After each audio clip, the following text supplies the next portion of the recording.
It is a windy day in the Music City, but that's all good because the fun, sure, it'll always be held on the streets of Nashville, but it'll be inside lovely Bridgestone Arena, the home of the SEC Men's Basketball Tournament. First of 4 games on the docket get you Kayvon Allen and the Florida Gators. They're sliding the wrong way. They've lost 3 in a row as they're taking on a team that's going the right way. Daniel Gafford and the Arkansas Razorbacks have won 3 in a row. That's the first of 4. Today is big time.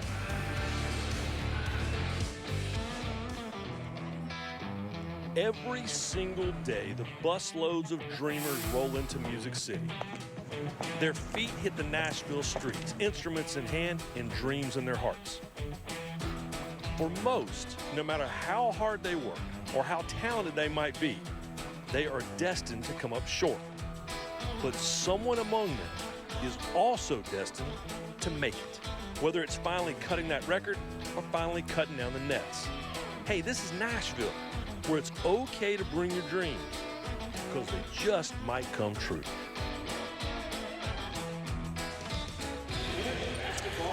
Here we are inside the home of the Predators, but today and for the next few days, it's the home of the SEC Basketball Tournament. And it's good to have you with us less than a half hour from tipping off game number 1, the 8-9 game between the Gators and the Razorbacks. Good to have you along with us. We'll be here all day right here on the SEC Network. We have no plans to go anywhere else. Why would we? There's nowhere else we'd like to go. Dori Noka, Pat Bradley, Damian Fishback, and Antoine Walker. And there is stuff on the line. Why don't we just break right into what's on the line? Let's break right into what's on the line, because there's a lot of it there when you start to look at some of the storylines like Florida, right? Right now, Joe Lunardi has them. I remember when we used to say bracketologist Joe Lunardi. We don't need to. Everybody knows Joe Lunardi. He's got him in the last 4 in, but there's still a lot of bubble busting that could go on over the course of the rest of this week. Arkansas, the 9. Now, they come in while Florida's lost their 3 in a row. Arkansas, of course, has won 3 straight, following up on the heels of the longest losing streak in the Mike Anderson era. Also, on this day number 2, Alabama. They've got some significant work to do, according to Joey Brackets, as they have lost 3 straight and 6 of their last 8. They face the 7-seed Ole Miss Rebels later tonight. And then the second game of the day is Auburn against a Missouri team that looked awfully good last night in a win. The Tigers are given the 3rd best chance, despite the number 5 seed, to win this SEC tournament. There's a lot on the line again for a lot of teams, including the 2 that are playing now. Arkansas likely, most would say, might have to win the entire thing to go dancing, but who knows? As for Florida, every single second of this next game is going to matter. Mike White, their head coach, with Alyssa Lang. Coach, Mason Jones had a big game last time you guys faced off. How will you contain him and Daniel Gafford? And many more, right? But it starts probably with those 2 guys and Isaiah Joe, who's as good a shooter as there is in this league, and only a freshman, having made 106 at a really high percentage. Mason gets 30 on us in Bud Walton, and now coming off the bench. They're playing as well as they've played all year. Daniel Gafford's playing as well as anybody in our league. It starts with him on the interior, both offensively and defensively. He will demand a bunch of attention, of course, and we got to know when we have the ball where he is, because he changes and alters and blocks so many shots. We got to be there on the catch with those 2 shooters, and they've got a couple other shooters as well, but we've got to make those guys bounce the ball, got to make them drivers, got to find them early in transition, in scramble situations, offensive rebound, kick-out situations. That's where Isaiah Joe and Mason Jones can complement their other abilities to score off of screens. Obviously, every game, every win in this tournament means a lot, but it means a lot for you guys looking at that next big tournament coming up. What's your approach to postseason play? Arkansas, that's it. Mason Jones, Daniel Gafford, Isaiah Joe, that's it. The first possession of the game. If we get the tip, we want to get a good shot. If they get the tip, we want to try to get a stop. That's it. Live in the moment, do our jobs, be accountable, play together, play as hard as we possibly can play, and try our best to take advantage of this opportunity. That's it. Thanks, Coach. Appreciate it. Good luck. More games will be played around the country today than any other day the entire season. This is what it looks like right now, though, when you look at Florida and their wild roller coaster ride along the bubble. From last 4 in to first 4 out to a 9, they felt safe, but right now, no safe. What has to happen for Florida? Back where they started. They're right back where they started. Joey It's not where they Brackets. want to be. Well, at this stage of the season, it's all about W's. You can't worry about who's losing in other conferences. What is right in front of you, you have a path. If you're Florida, you have a path to the NCAA tournament. Right now, according to Joey Brackett, and he's pretty darn good when it comes to these things, they are in. Toughest schedule in the SEC, though. Everybody is thinking, well, you look at 17 wins for Florida, it's because of their non-conference schedule. It's the toughest in the SEC. They've definitely been tested, but I think whether it's Arkansas or Florida, they have to have a Uber or Lyft type mindset. And what I mean by that is they didn't ask the taxi cabs if they were going to come in and take that business. They took it. Florida can't be the nice guys. Arkansas can't be. They have to fight for it. And inevitably, Antoine, it boils down to tempo for this game. If it's up and down, a lot of threes, Arkansas has the advantage. If Florida's able to walk it and slow it down, then the best scoring defense in the SEC has the advantage. I agree with you. If you look at the first game, you just take the numbers. It's a 57-51 game. Florida wins by 6. So that favors Florida, the tempo. Playing the 50s and 60s, they can win any game like that. And the two components of the game is, one, you got to stop Daniel Gafford. They held him to 4 field goal attempts the first time.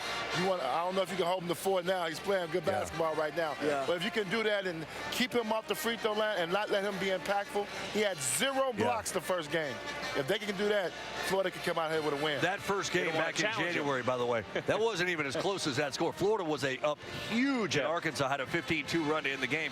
Made it interesting. Guys, last 4 games, Kayvon Allen has been miserable shooting the ball. 22%, 9 for 41. Here's the difference, though, okay? See that 11 to 12 from the free throw line? He's over 90% in conference games from the free throw line. He has got to use his athleticism. This kid's an elite athlete now. He's got to attack. I realize that Daniel Gafford is the ultimate rim protector, but Kayvon Allen's got to get in the lane. He's got to get them in foul trouble.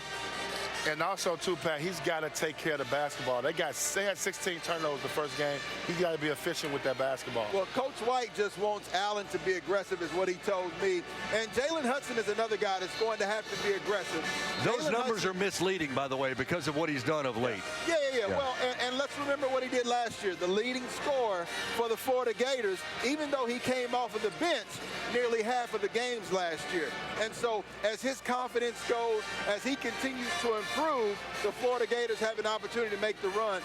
But he has to do the little things. He has to defend, rebound, make sure he does that in order for Coach White to let him play. How about the point guard play they've gotten from Andrew Nembhard? This is what I talked about, right? They're controlling pace, controlling tempo.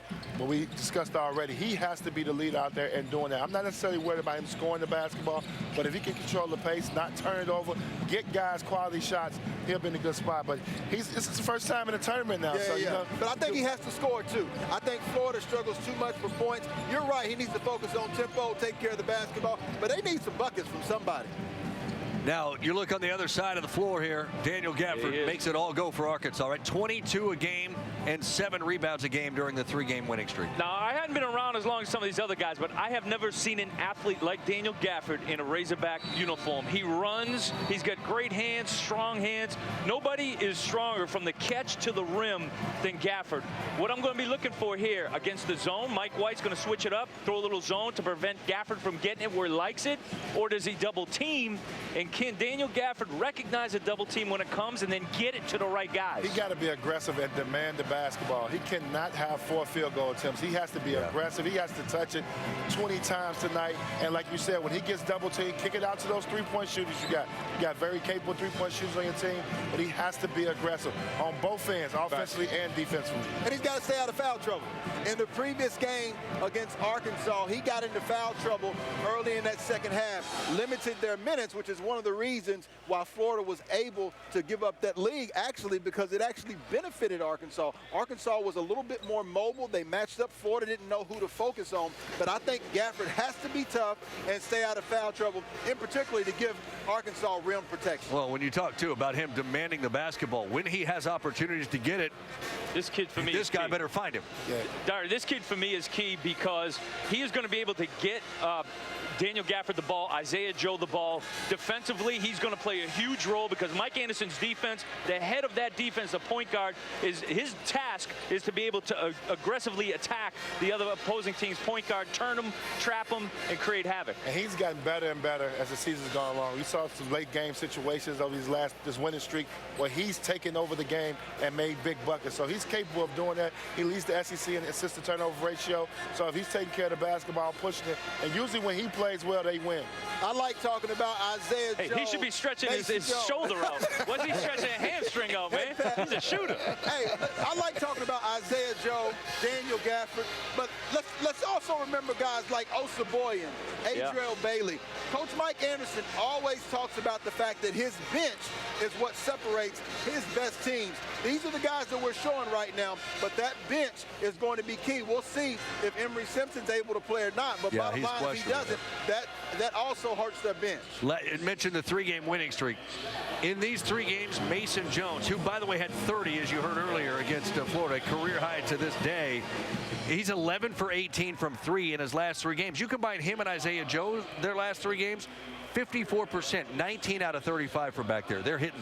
I love this kid. He's a very smart player. He doesn't rely just on his 3-point shot. As you see, he gets to the free throw line. He's crafty, but he can get hot quick. He can be a streaky shooter. So I've seen him go 0 for 7, and then in the last 2 minutes of game, knock down 3 in a row to get the Hawks back into it. I thought he embraced his role when Mike Anderson decided to bring him off the bench to get him a little offensive punch off the bench, and he's been great at that because when he comes in, he's got the green light. Where in the first unit, you got to look for Daniel Gafford. You got Isaiah Joe out there. You got some different options. But when he comes in off the bench, he's got the green light, and he's taking full advantage of that. So I like him now as far as when he's able to come in and be kind of like that microwave, that Vinnie Johnson type player. All right, tip off about 20 minutes or so from right now. The first game of 4 here in day number 2 of the SEC tournament in Nashville. Meanwhile, LSU head coach Will Wade back in the news Thursday morning. Wade releasing a statement saying he should be allowed to resume his coaching duties with LSU even if he refuses to sit down with school officials to discuss his alleged involvement with convicted middleman Christian Dawkins. In the statement, Will Wade says, quote, "This morning, I advised President Alexander, Athletic Director Joe Oliva, and the LSU Board of Supervisors that I would like to resume my duties as head basketball coach. The simple truth is I have been placed on leave because I exercised my right not to submit to a joint LSU-NCAA interview on the exact same subject matter at issue in an impending federal criminal trial in New York. My legal counsel advised the university that it would be wholly inappropriate for me or anyone to submit to an interview under these circumstances. Given these facts, I don't believe it is appropriate for me to be relieved of my duties. What I'm asking for is the right to do my job while exercising constitutional rights." Now, Thomas Skinner, Vice President for Legal Affairs and General Counsel for LSU, responds, quote, "Coach Will Wade has yet to deny any wrongdoing to us or publicly. Absent that, the university is in a very difficult position with regard to compliance with NCAA requirements, and until Coach Wade talks to university administration about this, he remains suspended. There is a standing offer for him and his attorneys to meet with LSU officials."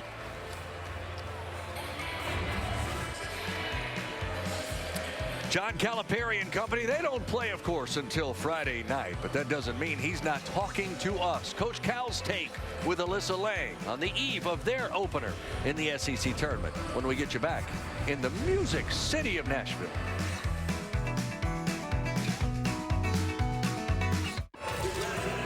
Welcome back to a city that a little over a month from now will be hosting the NFL Draft. There's a certain buzz in the Music City about that, but right now, and of course, is the home of the SEC men's basketball tournament. Time now to show you what to watch for. Brought to you by Dockers. When you look at the 3 teams that are all given at least a 20% chance to win this SEC tournament, you're finding Kentucky, Tennessee, and Auburn. It's the only league of the major conferences with at least 3 teams giving that much of a chance to win it. That means it's somewhat wide open, but make no mistake, the favorite is still Kentucky. And here's John Calipari with Alyssa Lang. Coach, obviously tournament time kind of means the start of a fresh season, but how do you feel about the way your guys were playing coming into this week? Well, we were playing without Reed. I was happy that Nick and EJ had that opportunity for 4 games to really get minutes. But now we come back, we don't know how we're going to respond. But he's back, he's healthy, he's going to be able to play, so we'll see. You guys obviously don't play till Friday. Going into this tournament, what's kind of your approach to making it to Sunday? It's not about the tournament. It's, you know, we use this time of the year to get us in the best position, the best frame of mind, the best seed we can get for that next tournament. People get mad when I'm like, I'm not big on tournaments. 3 games in 3 days. What is it? So you're not trying to play up to the competition. You're playing to your training. And but it's a great tune-up to what we're trying to do. You mentioned frame of mind. It looked like your guys were loose and having fun at shoot-around. What's kind of the mentality that they have right now going into their first game? This isn't, I mean, I don't make this a big deal. This is a tournament. Let's play. Let's get better. Let's get prepared for the next thing. The better you do, the better your seed will be. Sometimes the seed doesn't matter. You can lose the first game and not move a seed. So it's, you know, just trying to get them to understand, stay in the moment, let us, can we get better? And I think we're one of those teams, we're so young that we still have room to improve. Thanks, Coach. Appreciate it.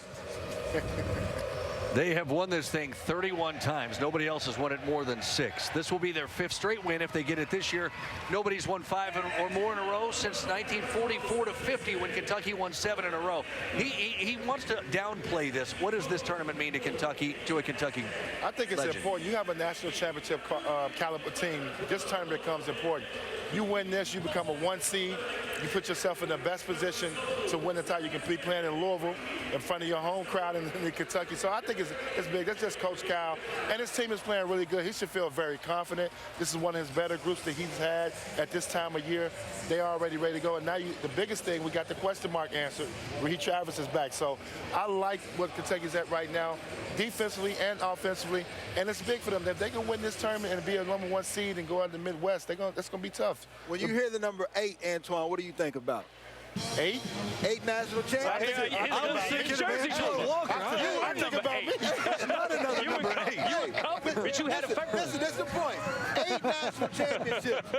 Big Blue Nation, they don't think about SEC tournaments like a lot of other teams in the SEC. They think about the fact that Duke has 6. They think about the fact that Duke has 5, North Carolina has 6, UCLA has 11. Kentucky wants to compete with the best on the national scale, period. Like Coach Cal said, this is simply a tune-up. If they can win the SEC tournament, terrific. But they're building everything for Banner and Big Blue. Now hold on now, okay? I get they're playing for March Madness, but and some will call this Catville, not Nashville. Yeah. Although I did see Antoine calling the Hogs back there just a moment ago. I was not calling the Hogs. Yes, you were. Let's not make yes, that you were. Believe me, he was. But this is still important, okay? Because you want to be playing your best and he's over here going, woo! He was, man. He's a No, you closet were Hogs doing fan. that. Oh, my bad. But when this is the most well-balanced I've seen Kentucky. Yeah. When you look at them, no superstars. We were having that conversation yesterday. Who's got the highest NBA potential of these Kentucky Wildcats? And you say, well, they just have a really well-balanced team from offensive rebounding, defensive rebounding. Tyler Hero is now becoming a legit scoring option. P.J. Washington now, you can get him the ball and he could do some work. So just an extremely well-balanced Kentucky team. On Friday, they will play the winner of today's game between Alabama and Ole Miss. While Kentucky's trying to get a 1 seed, Alabama's just trying to get themselves into the tournament. It's a similar kind of pressure that they faced a year ago in St. Louis when Colin Sexton hit the biggest shot of that tournament. Key will trigger it in. He'll run the baseline. Do or die for Bama. Must win to make the NCAA tournament. Sexton got it! Colin Sexton made the floater. Oh, mercy! Colin Sexton may have saved the season for the Tide.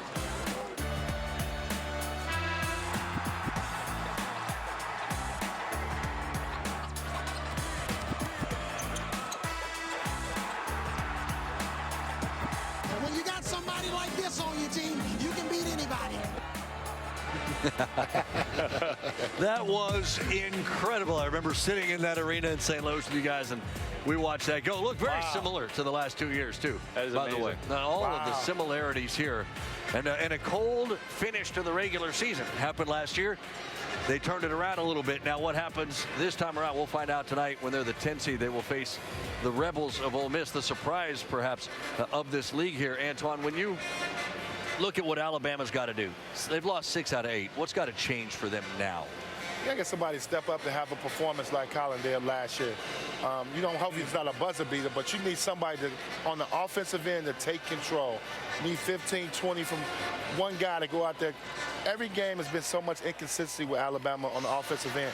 You need one guy to step up and lead that way on the offensive end if they have any chance, whether it's John Petty getting you 25, making 6 threes, whether it's Kyra Lewis Jr. getting you 25 and being playing explosive up and down the court. Somebody on Alabama has to take control on the offensive end for them to win. See, now, you just said Kyra Lewis Jr., okay? 17-year-old freshman in college, all right? I've played with 17-year-old freshmen in my high school, right? That's how we did it in our neighborhood. 17-year-old freshman? Oh, yeah, at least 21. They just keep getting old. What age did you go to college? We'll talk about that later. I took a couple years off. But he is the most creative guy from an offensive end. High ball screens with Kyra Lewis. Yeah. Dante Hall diving to the rim.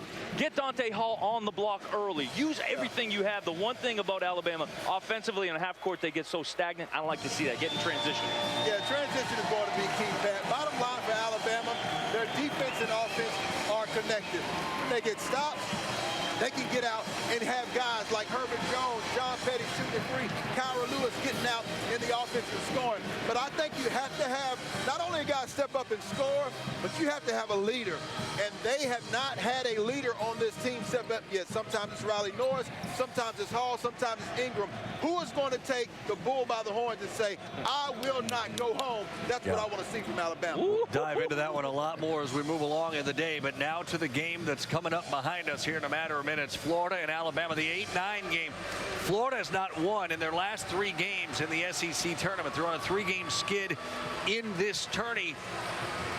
But these two teams did play in the quarterfinals of this tournament a year ago. That was an 8-point win for Arkansas. Now you're Florida. You got that bubble. I talked to Mike White downstairs earlier. He said, no, we don't really feel any different right now, which is kind of the same. You buying into that a little bit? Yeah, business as usual. Yeah. I think they're playing with the extreme amount of confidence. When you can hold your opponent to 63 points, and they've held multiple opponents to under 60 points in the 50s, you're going to have a chance. So I think I would look at them. Also, you guys, you mentioned, can they create scoring opportunities other than a 3-point shot? Yeah, I look for the seniors in this basketball game. Will Hudson step up? Will Kayvon Allen step up? We all remember what it was like, except Antoine, who took off early. But for a senior, when you realize you may be lacing them up for the last time, it means a little bit more. We'll see if it means more to those seniors Good today. Point. Well, let's put it on the other side with Arkansas. They playing the exact opposite. They feeling good about themselves. 3-game winning streak. Now Daniel Gafford's playing at the all-time high. They got to feel like they got a chance to come in here and win, but not just only this game, to make a deep run here in the SEC tournament. So it should be an exciting game. 2 teams going in opposite directions. So we'll see which team can come out and hit first. But you mentioned Nembhard's first time here. How many guys from Arkansas have ever been in the SEC tournament? You have to worry about those nerves, too. That's true. Gafford is a tournament takeover player, though. There's a few of them in this tournament. He's one of them that can take the game over. Yeah, I think if Mike White lost sleep about anybody, it would be because of Daniel Gafford last night. Obviously, as you would imagine from the nickname for this great city, there is music everywhere you turn. The Hawks and Gators about to play a little music of their own. Is that Andy Kennedy?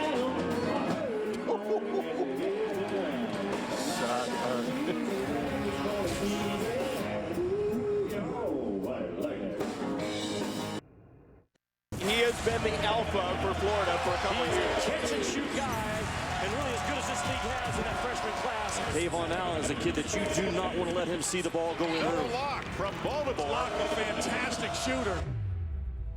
And Kayvon Allen starts the scoring. He can snap him off as well as anyone in this league. Such a quick release. Outside. This is Florida at their best. Pull him. Allen. Oh, buries it. Can't let him do it. And with that, it is just about game time. Carl Ravitch and Jimmy Dykes are on the call here on the first game of the day here in Nashville, Tennessee. So much on the line for both the Hogs and Gators. Not a better way to start day number 2. Last year, Bruce Pearl and Auburn were 1-0 in the SEC tournament. This year, they surge into Nashville. They take on Missouri later, but first, it's all on the line for Florida. A loss could burst their NCAA bubble, and one of the hottest teams in the SEC is waiting for the Gators, the Razorbacks. Day 2 from Nashville, and the party is just getting started. So nice to be back in Music City, the Bridgestone Arena, for this 2019 SEC Men's Basketball Tournament. Good one today, and a must-win, it feels like, for Florida. Arkansas as well. 9-8, the conference champ week continues with this SEC showdown. Hey, last night, individual stars shine. Jordan Geist exploded. 30 for Missouri. Georgia exits. Advances, also going home.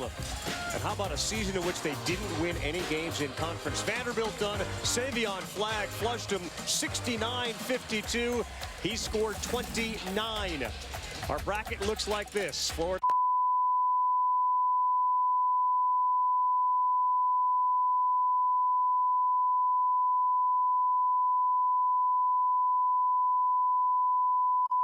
The Jet, Jimmy Dykes. Laura Rutledge joins us in just a moment. I'm Carl Ravitch. Look, obviously Arkansas's got to win. They probably got to win a few, but for Florida, they have been living on the bubble. This feels must win. Absolutely it does. First of all, nice of you to join us. You're not a first-round announcer. You're a second-round and beyond type guy. And for Florida, it is a must-win. Games of impact in college ball today, and this is one of them. When you consider coming into right now, this is where Florida sits. Those are the teams that are fighting for those Final Four spots, according to Joe Lunardi. That dude's awfully accurate. And if you're Florida right now, you play this game with an urgency and a passion and a no-fear mentality like you've never done before. Those guards right there, Allen, Nembhard, Hudson, they can drive Florida all the way to the championship if they get hot. Well, what Jimmy's saying is obviously about the pressure for Florida, and this Florida team well aware of it. In fact, Kayvon Allen told me they had a players-only meeting last night to talk about not crumbling under that pressure, finding a way to win this game. And Kayvon feels pretty confident coming into it. The Little Rock, Arkansas native is 6-1 against Arkansas. He seems to play his best ball against the Razorbacks for some reasons that might be understood. He said that he knows a lot of this will be about him making smart decisions, and of course this team having to handle Daniel Gafford, guys. He's a big part of this game. Laura, thanks. That public service to help the viewer know what you're saying. So what are you going to say about Gafford? Well, that's going to continue for the next 2 hours. Gafford is a handful. This guy's hard to guard. You know, he's not a great back-to-the-basket scorer, but he does post up and pass out of it well. This is where he's lethal. Those ball screens and diving to the rim with rim runs. The most athletic big guy, I think, in college ball in terms of how he moves his body around the rim. Arkansas is a hot defensive team, Ravi, with deflections. This is a guy that anchors them defensively. Daniel Gafford is a guy that could lead Arkansas all the way to that championship game. He is that good. No doubt about it. 29-16, his last home game against Florida. He's got 10 double-doubles. Chomp Chomp versus Woo Pig.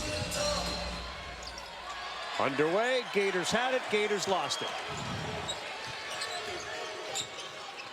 We know the defensive numbers by Florida tells us they're one of the best, if not the best, defensive clubs in this conference. Right out of the gate, a three, and that's one of the things we'll see throughout this SEC tournament. A lot of threes, especially later when Auburn hits the floor. Nembhard, Locke, Hudson, Johnson, Kavarius Hayes, the senior at 6'9", will be in the center, and he'll deal with Gafford. Arkansas's defense is man-to-man pressure. And they really did a great job at Kentucky on Rupp Arena a couple of weeks ago to keep him in the ball game. They can really guard. They'd love to get Gafford into foul trouble, but there he held his ground, gets the rebound. Isaiah Joe's their three-point specialist. He's joined in the backcourt by Harris and Sills, Sasabulin, and Gafford. Look out. Massive collision right off the free throw line. And the good news is everybody's up. Isaiah Joe's only a freshman at 6'5", and not a lot of weight on that frame at 167 pounds. But he did come in at 157, so he's trending in the right direction. Out of Northside High School in Fort Smith, Arkansas. Team won the high school state championship this year in my home state. He's on that Dykes diet. There's no carbs, there's no bread. No bread, no gluten, no. Body's a temple. Temple of doom. No foul. It looked like a push-off, but he got away with it, and that one is stuck. And it'll go with possession arrow other way. Guys, Arkansas today without Keyshawn Embry-Simpson. He's dealing with an ankle sprain, but they did say that if Arkansas is able to advance in this tournament, he would likely be able to return for the second game, so not terribly serious, although they will miss him today. They will. Good three-point shooter, too. Here's a three from the corner. And the first points of the day go to the Gators. And just driving down the left side of the pipe and got that ball side corner defender to bite on it just enough. Keontae Johnson buries the three. Al-Sabulin just no one on him, and that's going to be Florida's defense. Let him have that shot.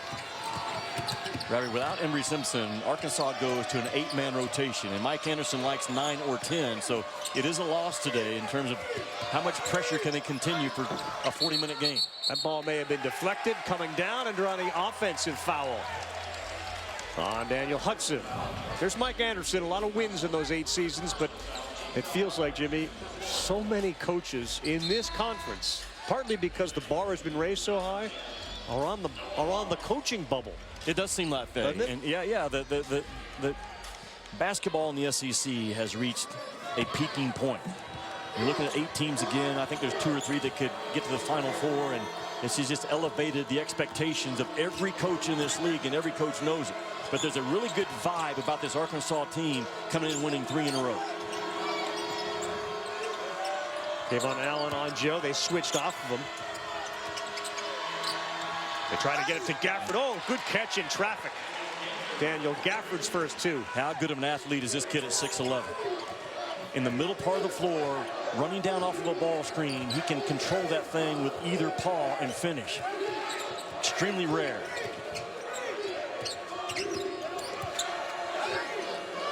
Underneath, then open, and a layup goes. They got Gafford on a screen, and it made for an easy bucket for Hayes. Ravi, I think Arkansas struggles with their ball screen coverage because I think they kind of over-switch too easily instead of out of necessity. And that time, Florida got the mismatch and made it pay.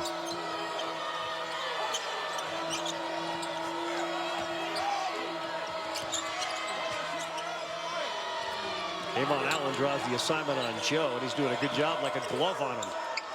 3 ball drops from the top of the key, and Arkansas gets that from Desi Sills to tie it at 5. Arkansas has been hot with Mike Anderson putting Sills in the lineup for the last 4 or 5 games. He's an energy guy. He's a positive vibe guy defensively, and now his offense is catching up to his defensive skills. Contested 3. Gafford came out and challenged, and now he's ahead of the floor.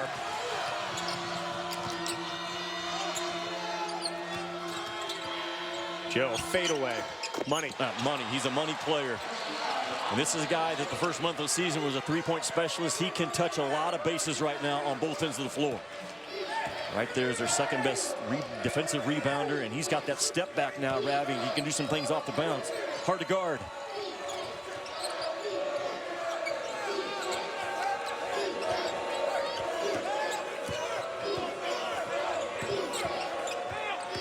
Johnson finds his way to the rack and uses that left hand to lay it in. Man, he's a big, strong kid with soft feet. Light feet, soft feet. I love this guy's footwork. He's a bully. There's a lot to like about the freshman class for Florida. Absolutely there is, yes. And Mike's got another good group coming in.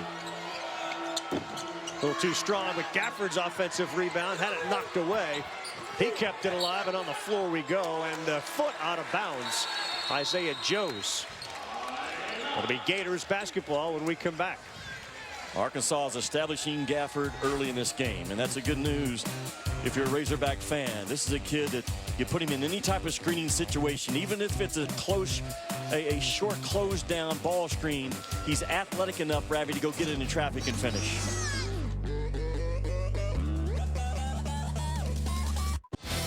Welcome back. The SEC's been very competitive all season long, especially at the top with LSU, Tennessee, and Kentucky.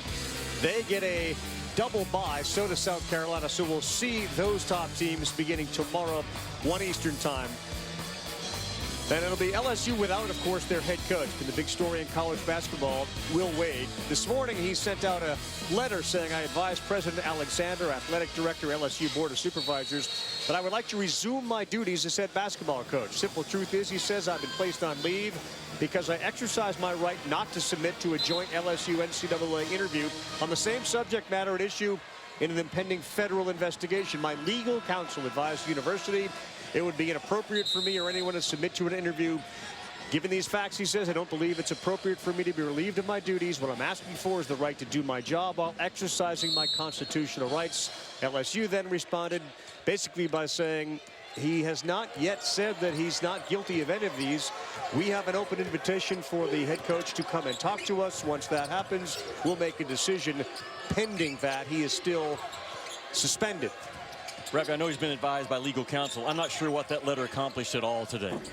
And this is an LSU team talking to Tony Benford today at their practice that they're doing a terrific job of avoiding all the outside noise. And there is a ton of it right now for those kids. Yeah. And we're supposed to find out later today if Javonte Smart maybe could be back for this tournament. But as it is right now, LSU play on. Javonte Smart was kept out for what they described as very precautionary reasons. As Auburn has done the same thing as they lost one of their assistant coaches. And so we'll see about the Smart situation. It does not appear as if there's any chance that Will Wade returns to the sideline under these circumstances. And Joe Lunardi has LSU currently as a #2 seed. He's got Kentucky from the SEC as a 1. So ACC and SEC, look at all the schools that are 1 and 2 seeds. On the three-point shot, by the way, Isaiah Joe gets fouled. You cannot lose your discipline against a kid like Isaiah Joe. He's a legit 6'4" with long arms. He can make guarded shots, and if you get into his space, you run the risk of doing this right here. You hit him on that shot hand, and he accepts the fall and drops, and just a breakdown in discipline by Okaru.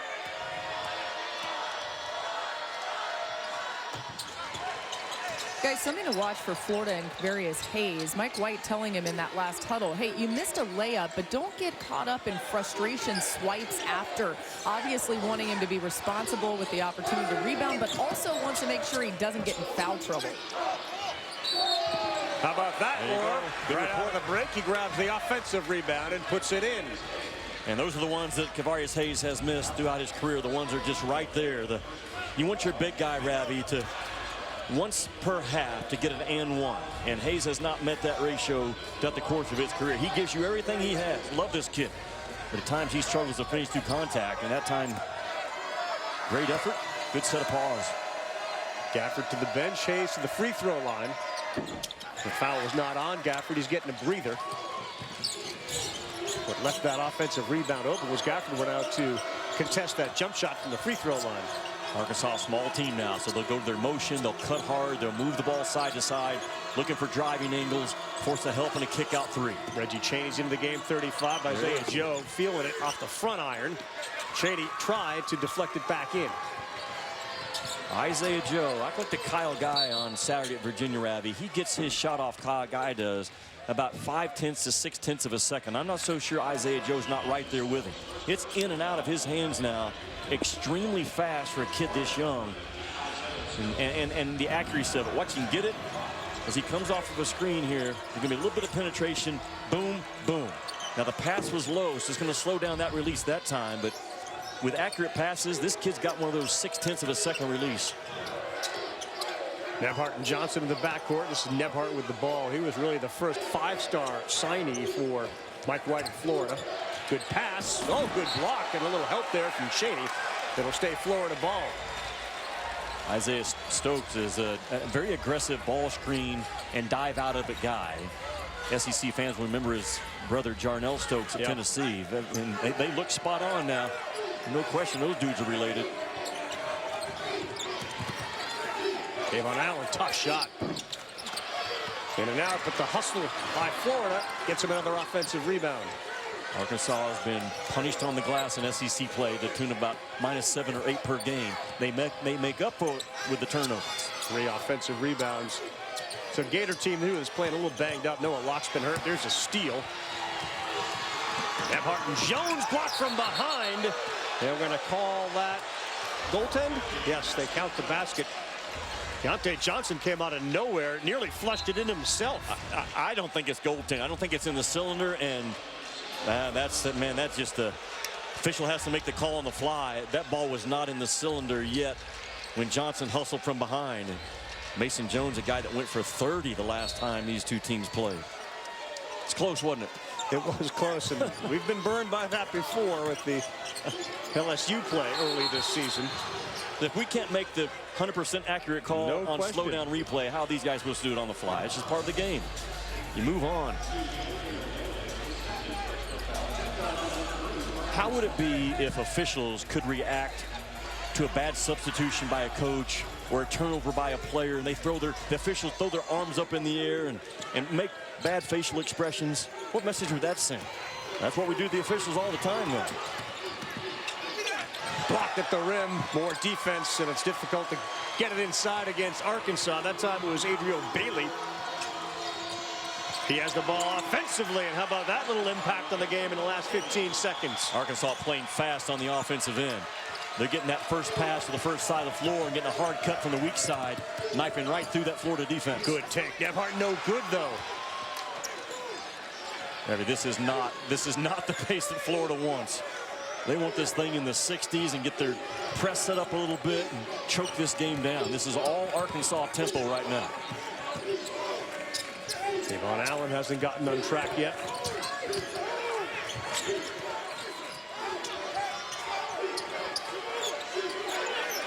Size advantage, Stokes, double team, trying to dump it off, and it was a little kickball. SEC Now, Dari, Pat, Damian, Andy, Antoine, all here, all day, all night. Previews, halftime reports, post-game coverage of all the second-round games. Nobody covers the SEC like we do. SEC Now, also available on the ESPN app, so you can watch anywhere. Those guys do a terrific job with a great sense of humor. So does Florida on their baseline out of bound under. They are one of the best scoring plays in terms of their alignment and what they get off of it. Arkansas did a good job of covering it up.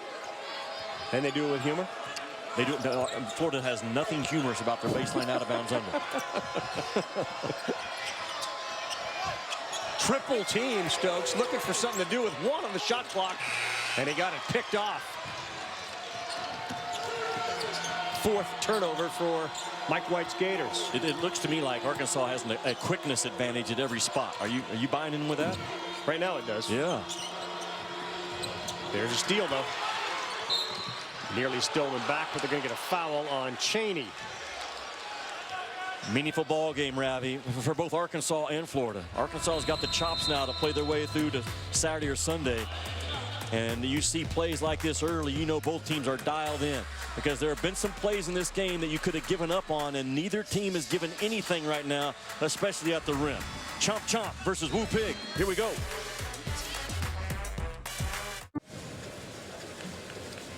Welcome back to Nashville, and as Daniel Gafford goes, so do the Arkansas Razorbacks. But it's interesting because Gafford actually says that one of his first talents, before basketball was even important to him, was being a great drummer. And he can still get on a trap set and show you what it's all about. But he started playing in the high school band. That was more of his focus. And then somebody's finally like, man, you're so tall, you could probably be a pretty good basketball player. At 6'11" now, of course, that ended up being the right answer. But he didn't really get into basketball until later in high school. So when you think about Gafford and the improvement he's even made this year, of course, wasn't as much of a force on this team last season. Didn't have to be. Now a lot of it's on him.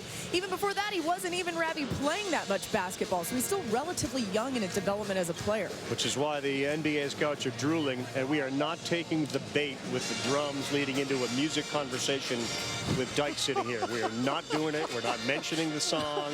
You can't fight it, man. You can't fight it. The it's out there. is dry. The cow has been milked. There's nothing left. Well, you're right about the NBA scouts, and when you talk to them, I do a lot. And then one of the first things they say is that this guy's so young as a basketball player, and the growth area that he has in front of him is tremendous. Is he a 15-foot offensive guy right now? No, but 15 feet and in, setting smoke screens in transition, rim running, fixing mistakes defensively, absolutely, he's a no-brainer for the next level. And as he said, and his coach has implored the team, every time I touch it, good things happen. Yes. Getting a long break here, and the team's doing all right without him. He's now gone to the scorer's table. You see him in the background there. He's going to get set to check in a 15-9 game in which Hudson and Kayvon Allen from Florida have one shot between them, and neither has a field goal. Johnson working his way against Chaney, so he kicks it out to Nebhart. Corner three, too long and too strong. Chaney had it. Good fight there with Hayes. Jump ball. That's going to go to Arkansas. Good effort by Quavarius Hayes to battle, and here comes Daniel Gafford into the game. Good job by Mike Anderson to wait to put Gafford in after this opening possession, because he gets a defensive stop. And Gafford doesn't pick up a defensive foul, and now he's back on the floor for offensive reasons. It's a small inside part of the game that Mike Anderson was right on top of.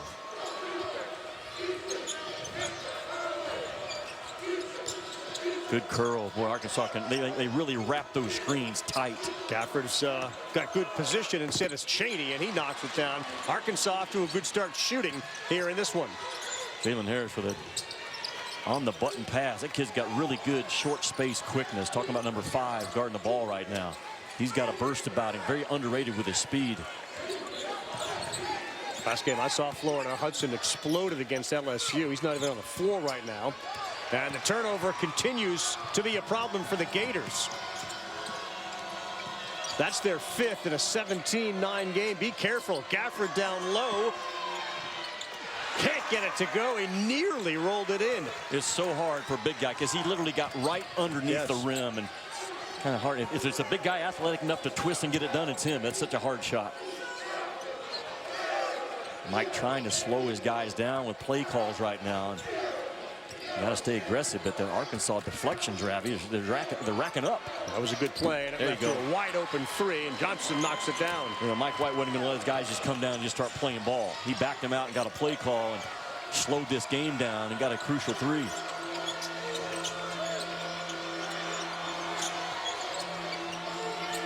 High-low once again. Gafford too tough in there. That one rattles around and in. That's an awful task for Kavarius Hayes to try to stop 10 that deep. It's hard to front length, and that's what they were trying to do to Gafford that time, and he sees you fronting him. He's just going to nudge you up a little bit, get that big target hand up. Kayvon Allen trying to get on track. That's a big one. Back-to-back threes brings the Gators within 4. A kid from Arkansas that has played big against Arkansas his entire career. All of a sudden, the momentum turned into the team in white. Noah Locke. Loose ball. Johnson in and out. And Gafford comes down with it. Boy, Harris got to the elbow within the first 3 seconds of the possession. Puts a lot of pressure on your get-back defense. Good job by Jones to get Kayvon Allen in the air, and he picks up the foul. You know, Arkansas is doing a good job of keeping the tempo where they want it, but Mike White is doing an equally good job to slow it down when he can, and a little bit of a play call off of an X action up top to get an open 3. And you see Nembhard and these guards now, they move that ball from one side of the floor to the other in transition, as well as anyone we have in this league. Allen runs to the shooter spot right near that deep corner. And again, his numbers against Arkansas throughout his career have been terrific.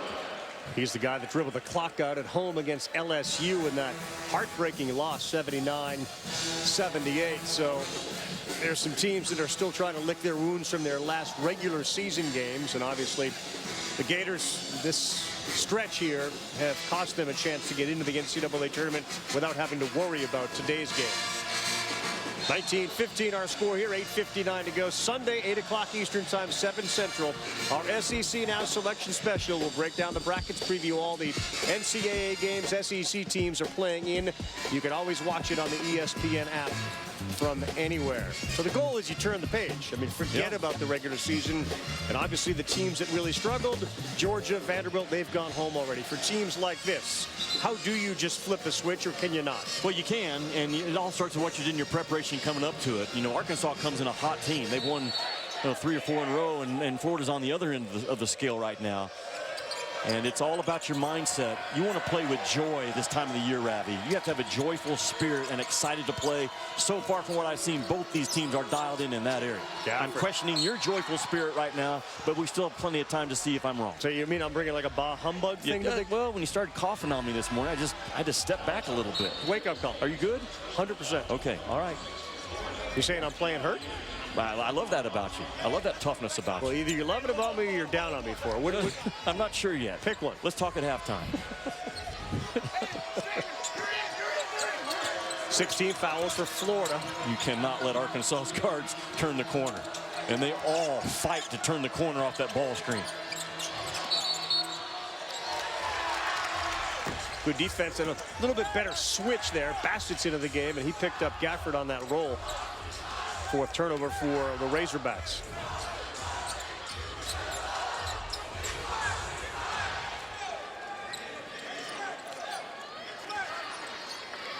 Mike White goes about 10 deep. Locke has been playing with a bad hip for a healthy part of the season. He loves the effort that he gets from Nembhard and Locke and Johnson as freshmen. He loves it. Earlier this season, questioned the effort from some of the upperclassmen. Mike Anderson goes to his matchup zone, and Florida is just out of rhythm right there. Just ran no offense, completely threw it away.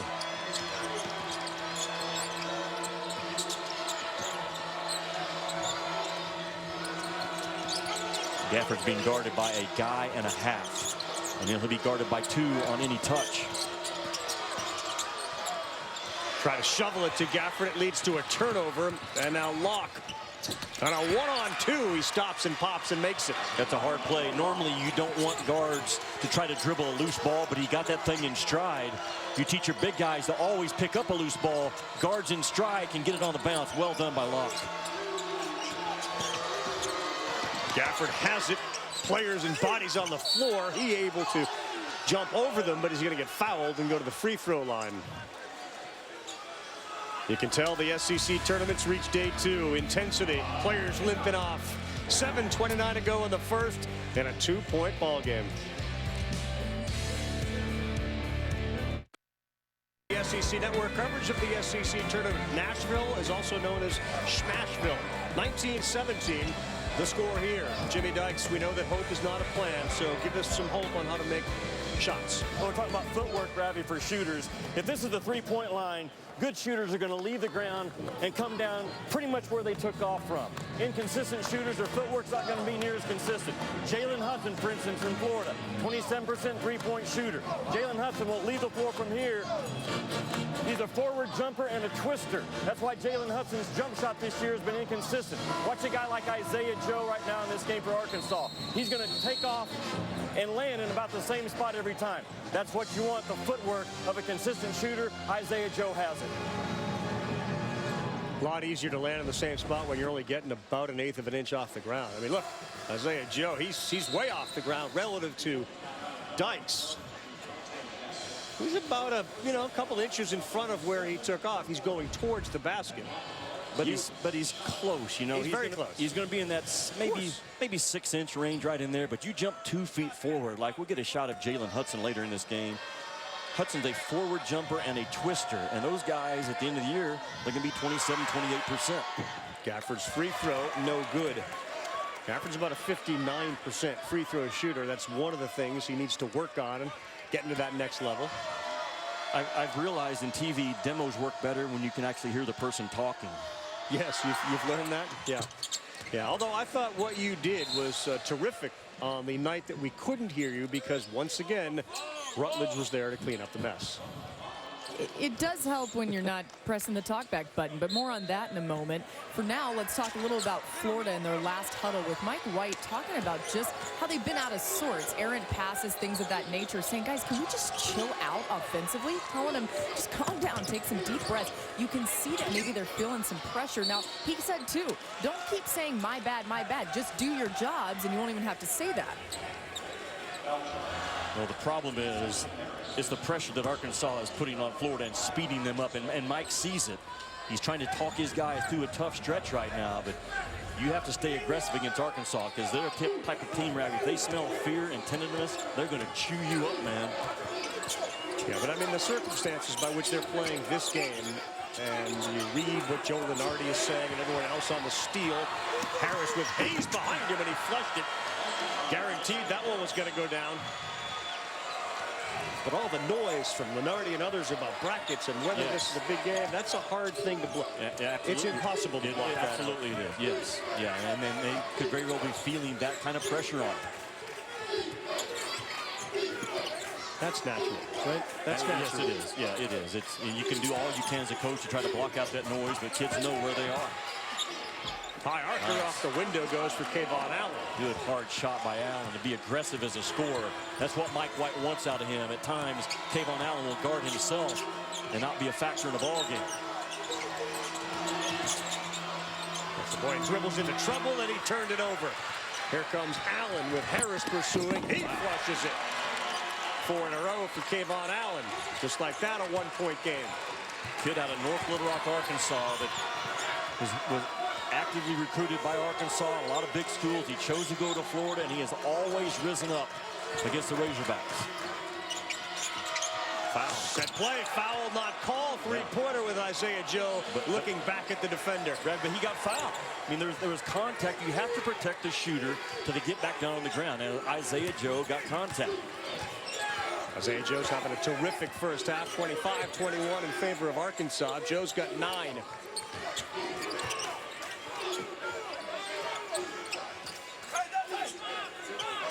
Feeling it. Allen. 3 in a row. It's as consistent as the sun coming up in the morning. Kayvon Allen against Arkansas.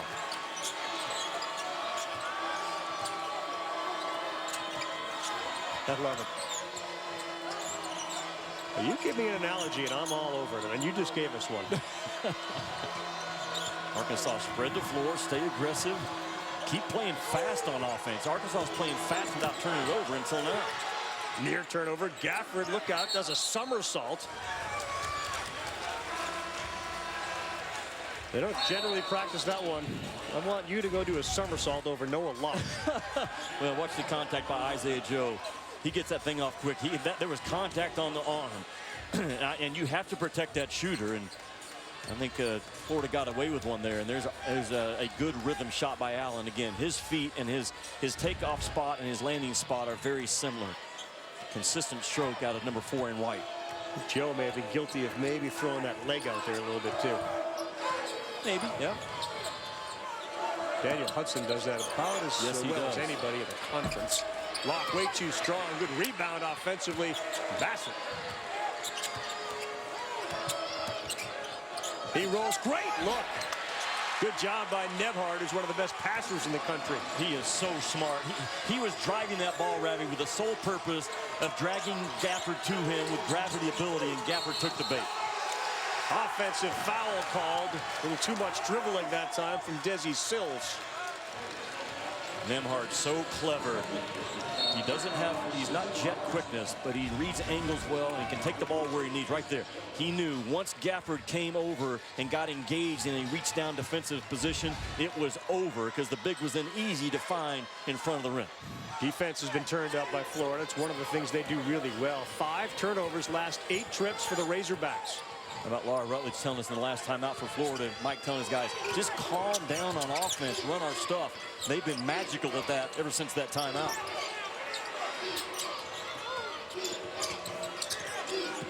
Kayvon Allen now with a man advantage. It's locked. That one in and out. Bassett had the rebound and knocked away from Sills as he brought that ball down towards his hips. Last break, we went. It was Arkansas on top. Things have changed here in the last 4+ minutes. Gators making their shots, leading by 1, 26-25. If only you had wings that big, Jimmy, you could fly forever.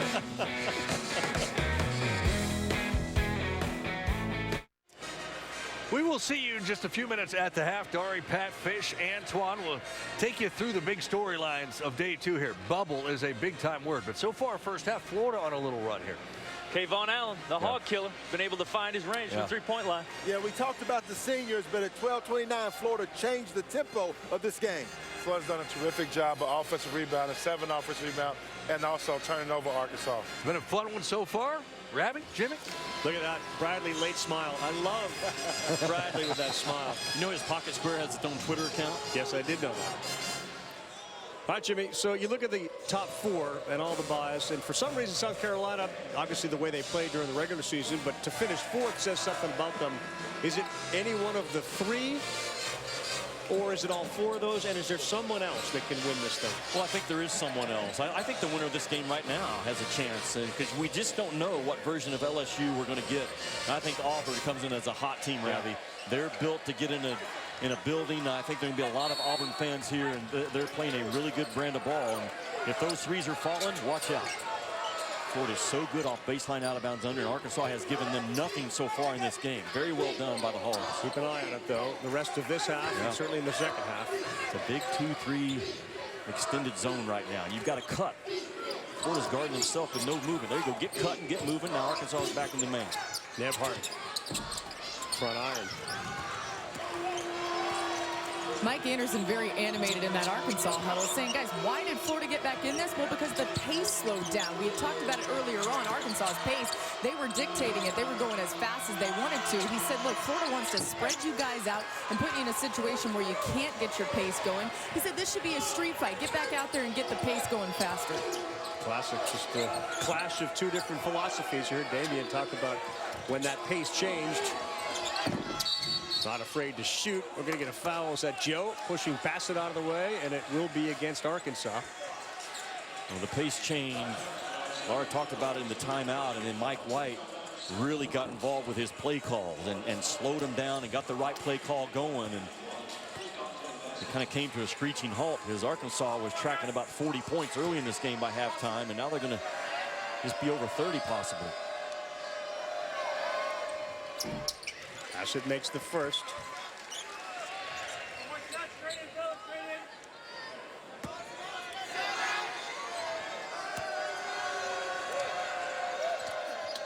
And buries the second. Florida has withstood that early Arkansas onslaught. Good news for Arkansas. Gafford's got no foul trouble at all. Joe's been shooting very well.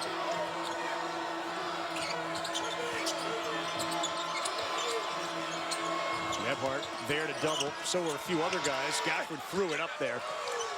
Well, he's had to play through a lot of bodies, though. Florida forcing him to play in the crowd. Kayvon Allen. Too strong.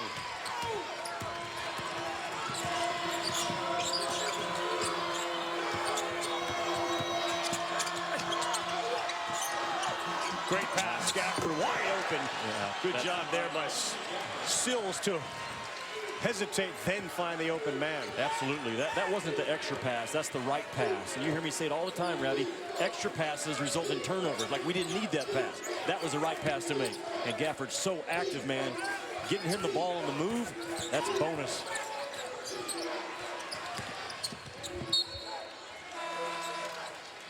Ravi Gafford is an active big guy that wants the ball on the move.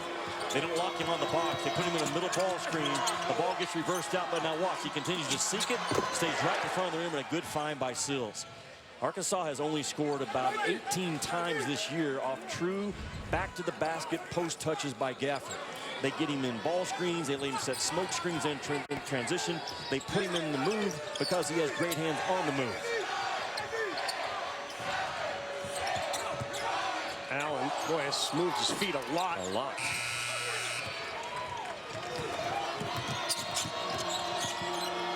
Jones, too quick a shot. Good box out that time, too, by the Gators. Noah Locke.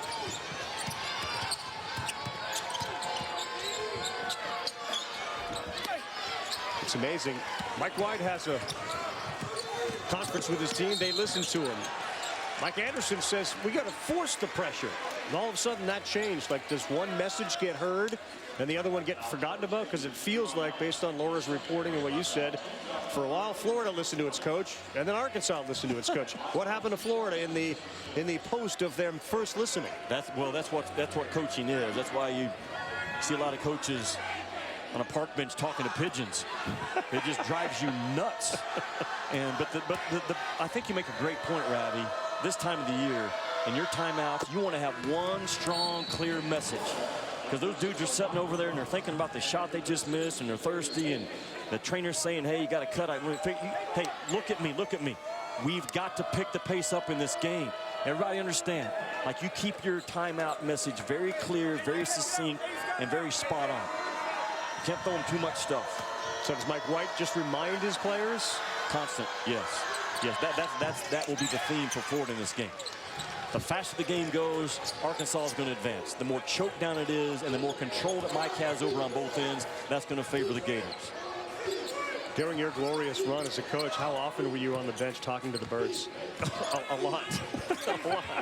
I did it the first year when we went to the NCAA tournament and won our first round game. I was still talking to the birds. How about the Arkansas women in the SEC women's tournament? They got hot, made it all the way to the championship game, man. Just so happy for Malika Monk and Bailey Zimmerman, Jalen Mason, Jared Williams, kids I recruit. That was really fun to watch. Oh, there's a strong effort from Johnson.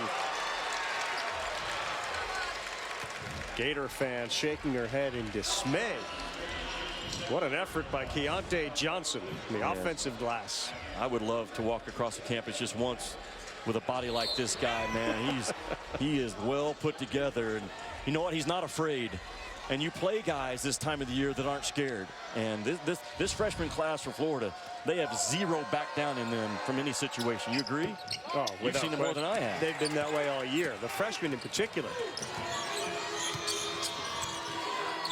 Keontae Johnson out of Norfolk, Virginia. Gafford, he steps. Yeah, he took some steps.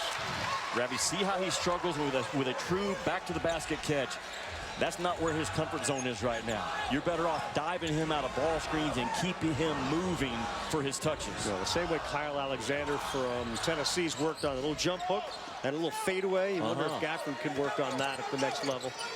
You know what? I've seen him in practice. He has a very nice 12, 15-foot jump shot that hasn't translated over to game confidence yet. Boy, Hayes threw it right to the hands of Jones. Good block. 3-ball Joe. Too strong.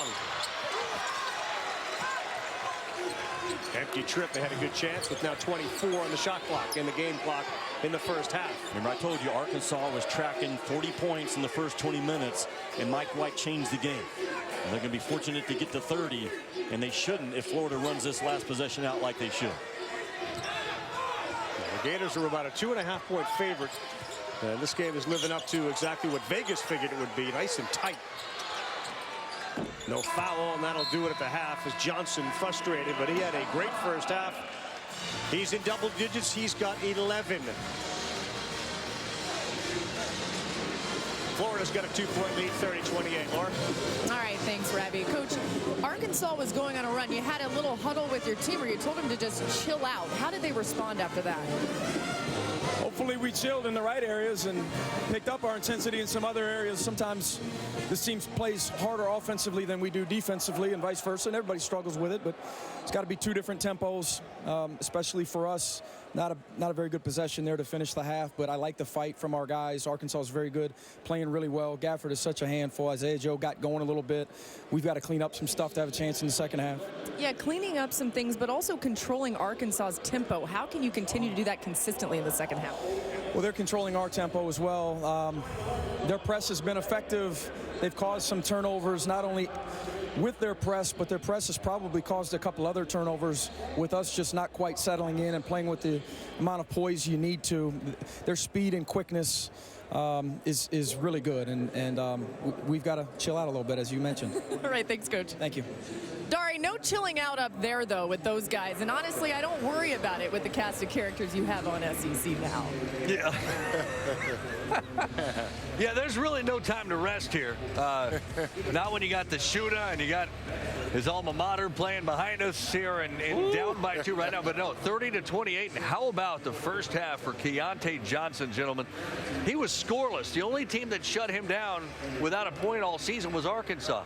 Here he's got 10, 2.5 above his season average, and a late bucket that somehow, some way found a way to go in, and they're up by 2. He's been aggressive. You see that body? Jimmy Dykes wishes he had one like that. We all do, because you can do some work on the inside. Yeah. And before the game, we talked about how can Florida generate buckets without having to be elite from the three-point line. Well, they've been crashing the glass. They've been getting second-chance points. And I thought at times with that tempo, they were able to get out ahead of break down Arkansas's defense and get some easy buckets in the paint as well. It's not too late, Pat. You can still get that body. You can still do that right now. Take me a lot longer. Maybe by my wedding. Listen, I love the fact that you talked about the extra possessions, right? Right. Because it's two ways. For Arkansas, they've got to increase that turnover margin right now. Florida, 8 turnovers, 6 assists. They need that to be a little bit higher, right? For Florida, they need to continue to dominate the glass. But what stood out to me was not only the changing of the tempo by Florida, but Mr. Allen. We talked about the seniors. Hudson didn't do a great job, but Kayvon Allen said, this is my last go-around. Along with Hayes, those 2 seniors stepped up big. Hudson probably played 2 minutes. He got 2 fouls. It was exactly He didn't get an opportunity to play. chance. But for Arkansas, they kind of shooting themselves in the foot. They talked about turnovers. They turned the ball over 9 times in the first half. We talked about that. And then also, when you think about it, Florida's not a great three-point shooting team. You already gave them 4 threes in the first half. it seems like on the eye test, Arkansas should be up about 10 points. But Florida's done all the dirty work, the 50-50 ball, the 10 offensive rebounds, the ability to make 4 threes in the first half to keep themselves in the game. Florida right now, as you well know, by this point, one of the last 4 teams into the field, according to Joe Lunardi. So you look around the country, what other games feature bubble teams? Well, look at this one. This is not what you want to see. NC State up 2 right now in the second against a 1 seed. Virginia in the ACC tournament in Charlotte. Ohio State is just barely hanging on right now. You'd like to see Indiana, but although those are both bubble teams, so we'll probably like to see how that thing plays out beyond Indiana's today. still alive? They're in that mix. How is that possible? 6 or 7 quad 1 win. Yeah. And then they got an NBA pro over there now. But we'll continue to watch this. TCU right there. Of course, they got the 1 seed in the Big 12 tournament. Kansas State. Well, it seems weird to say. Gafford with the finish. Hogs down 2. We're back in a moment.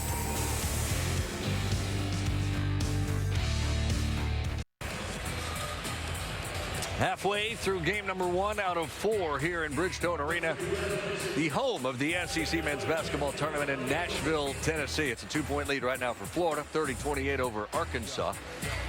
Auburn, Missouri, that one will be next. Missouri got 30 from Jordan Geis last night in a win against Georgia to get to this point. Mississippi State will face Texas A&M. And a lot going on around that A&M program, but a nice, solid win against Vanderbilt last night.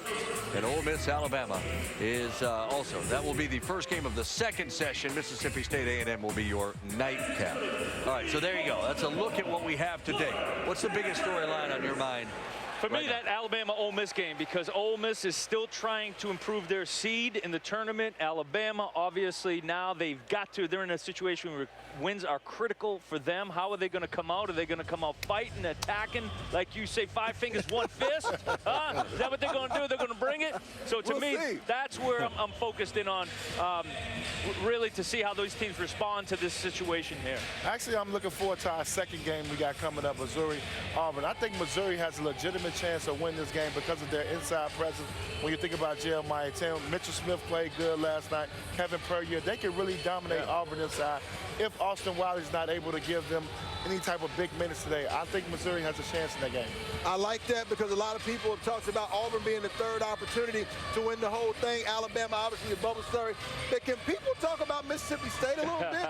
Show Ben Howland multiple Final Fours some love. Quindary Weatherspoon, almost 2,000 points. The Bulldogs flying under the radar, but they're a team that is dangerous in this tournament. I want to see what they do. Hey, they'll have a lot of focus from us on this set over the course of the rest of the day, particularly beyond game number 2. We'll talk plenty about them Bulldogs. Okay. All right. Has it really been a year since the whole 5 fingers, 1 fist? It has been. It's back. It took us a while, but it's back. 5 fingers. Where does the time go?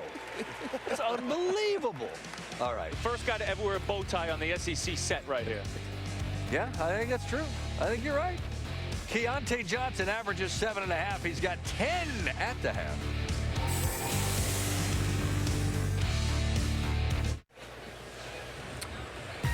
All right, second half tipping off closely. Fish over the first few minutes of half number 2 in this 2-point game. What are you watching for? Well, what I was talking to Pat about, does Coach Mike Anderson tweak their pressure to try to turn Florida over a little bit more? Actually, you can think about it. Arkansas is in great position. If they can take care of the basketball, they have got 9 assists on 11 field goals. They're right in good position right now. Just take care of the basketball. I'm looking at one thing, offensive rebounding. If Florida can continue to get in the paint, get second chance opportunities, they win this game. Arkansas defensive rebounds, they win. You satisfied with Gafford's 5 shot attempts? Yeah, I think he's active. I think he's good right now. Certainly seems to be. Second half coming right up in Nashville.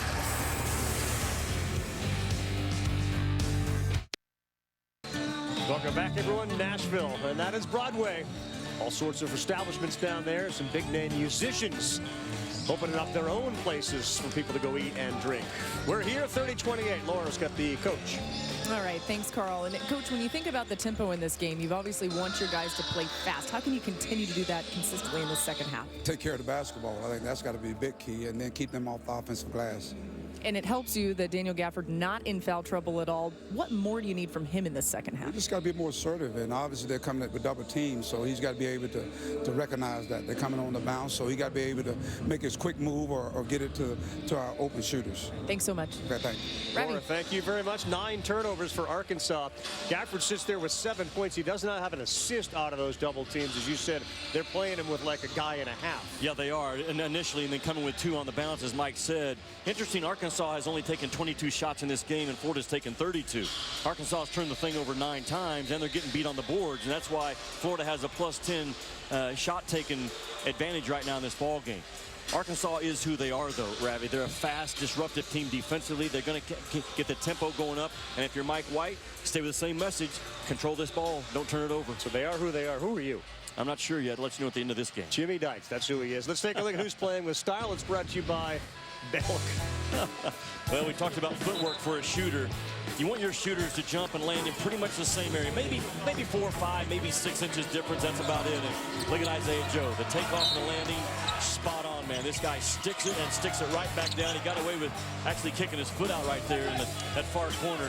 Kayvon Allen, pretty consistent as well. See, got a little bit of a side turn to his release, but boy, those shots that are going in. Look at the footwork of shooters, and that will tell you what's going on at the top of the shot. Kayvon Allen has been known as a Razorback killer, and he's having a very good game so far. Kayvon Allen on a Little Rock, Arkansas, the senior at 6'2", 193.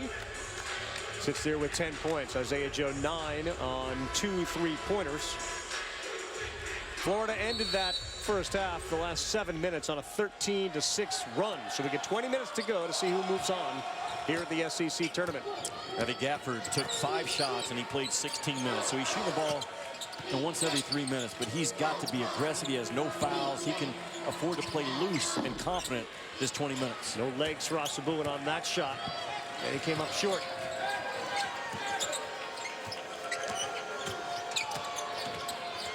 Isn't that a cool camera angle? I talked about it last night. Just like I heard you raving about it. I love that right there. Scotty Matthews, Derek Mobley on our staff today. They've carried us all season. They're doing it again today with a new camera angle. Yeah, this is Dykes' living room. You like this? This is awesome. Yes.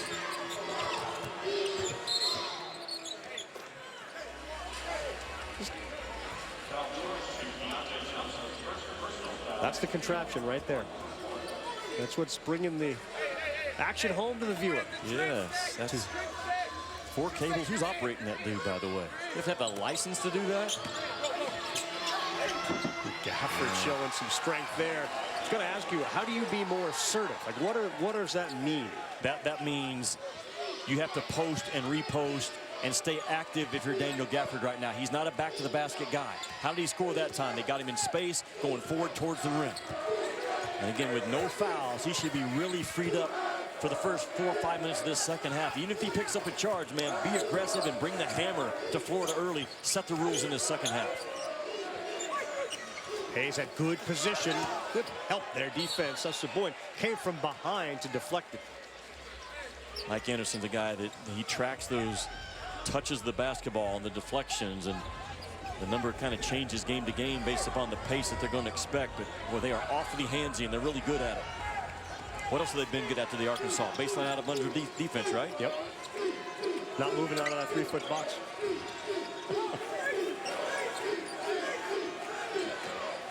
Six on the shot clock for Allen, who penetrates. Little runner, no good. Deontay Johnson there, and he kicks back out to Nembhard with a clean 30. Jalen Hudson back into the game and misses. Another offensive rebound and a poor pass. Arkansas is so good at shooting gaps, man. You've got to read where that second defender is. Sill stepped into one, no good. Bad pass, stolen again. That's a big mistake. And Joe makes some pay. No, comes up short on it.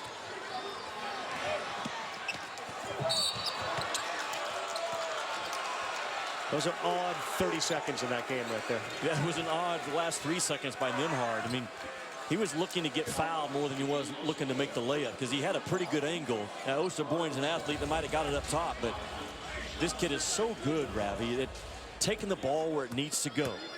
Now, does he have NBA quickness to do it and move the ball at that level off the bounce? I'm not sure of that, but everything else about this guy, his vision, his size, his stroke, his film study work that Mike talks about. This guy is the complete package for a freshman. Out of Aurora, Canada. Love that free throw stroke. Man, get it, bounce it, shoot it. Don't guard yourself at the free throw line. Talking about free throw strokes, we'll see one of the great ones tomorrow. Tyler Hero of Kentucky. Reed Travis will play in this tournament. From what I saw today in the shoot around, talking to John Calipari, and that is good news for Kentucky. Got a hell with him.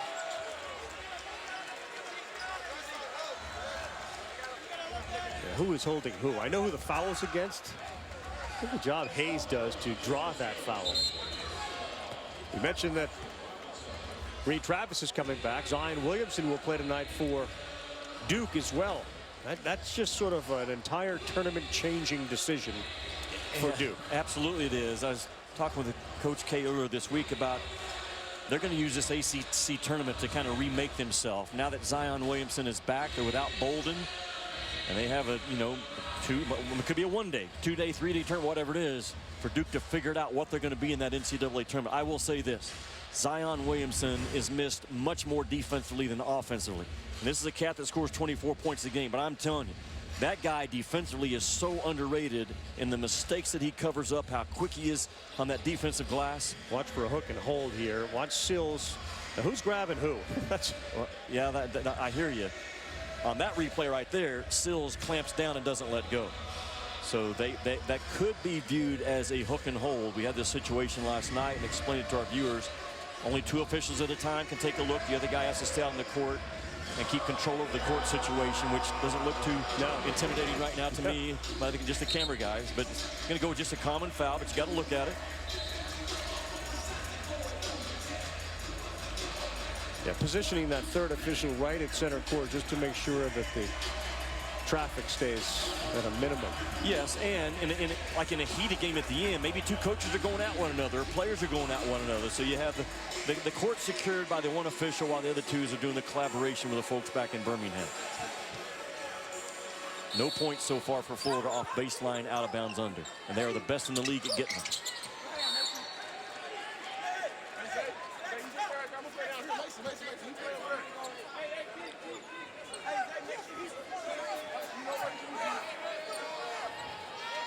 Box set up top. This is the first time they've used this formation today. Just going to cut guys to the rim. There you go. Finally got it.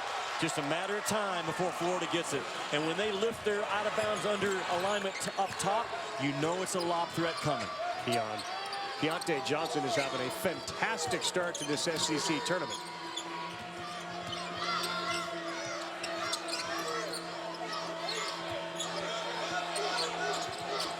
Joe to Gafford. Fingolo gets it to go, and he avoids an offensive foul. He is so good for being that big on the move.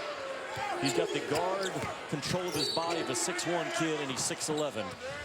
And back to the out-of-bounds play. You're going to see Florida, they lift it up, and right here, you're going to watch Keontae Johnson, and once all this action takes, he just goes, and it's there for the taking. Misdirection, come right down the gut, bam, on top of you. Well done, 11.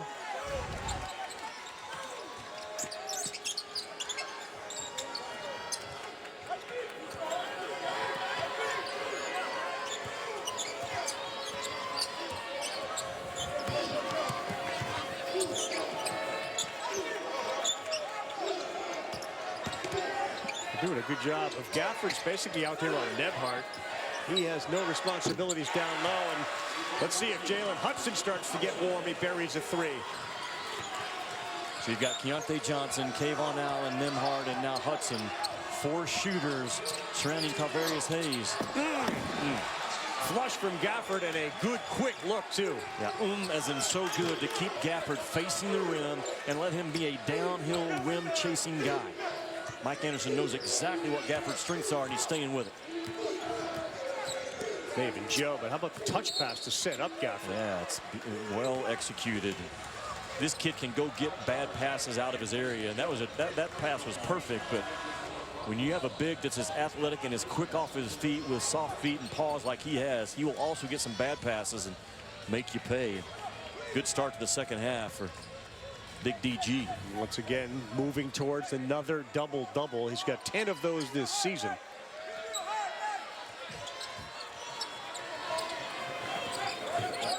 For go to the bench and come back after the under-16. We're going to get free throw shots for Daniel Hudson. Saw him in that LSU game last week, and when he goes, you can't stop him. A 30-point effort in that loss on senior night. Talking about Hudson. Yeah, yes. And he's, Mike White, we haven't seen it much in this game, but I think he's a really good scorer going that left. And a lot of times it's on the right side of the floor where they kind of curl him into that downhill left action. You had the game call against LSU, and time again, he just wore them out, right? Yep. He absolutely wore them out off that action. That night, senior night at home, you just figured the way they were playing and the seniors contributing, they were going to win that game. And they ended up dribbling the clock out, and they had a chance to win it late.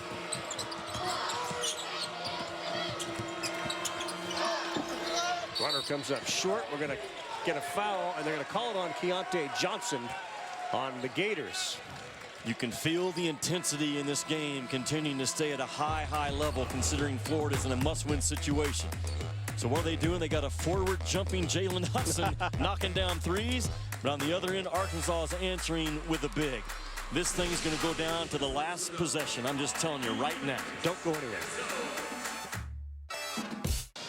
We're back. Laura Rutledge, Jimmy Dykes, Carl Ravitch. Let's put the Florida season into a summary. 5-game winning streak to start February 13th. At that point, everything was clicking. Everybody was healthy. March 2nd, part of a 3-game skid. They lost at home to Georgia, which was the stunner.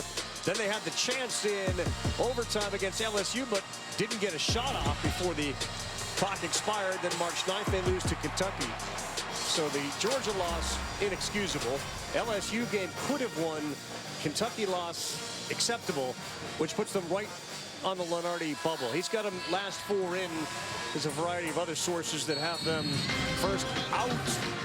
Some think they're going to win twice. What does the Jet say? Well, that's the bottom line. This is the all-commanding source. Kentucky, Tennessee, and LSU in the first class. That's why I'd seat the 1 and 2 seeds right now in business class. Auburn, Mississippi State, Ole Miss is going to be an 8 or a 9. They're solidly on the Jet right now.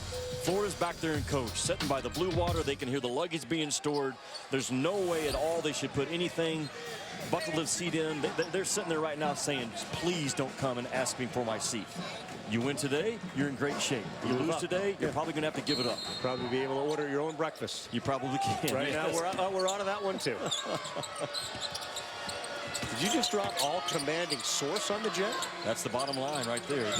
The selection committee will, the final version of the Jet normally determines who those 1 seeds are. We've been here for 77 straight hours. Let's see what the Jet says, and that's going to be the way we decide. It's the tiebreaker. It's the tiebreaker. We're coaching with that type of pressure on you. Mike knows it. He knows exactly where his team is right now. I love hearing those reports from Laura in the huddle, just kind of the voice and the message that he's continuing to send his guys. It's so critical right now, Ravi and March. Confident, clear-minded guys, playing hard, not thinking a lot.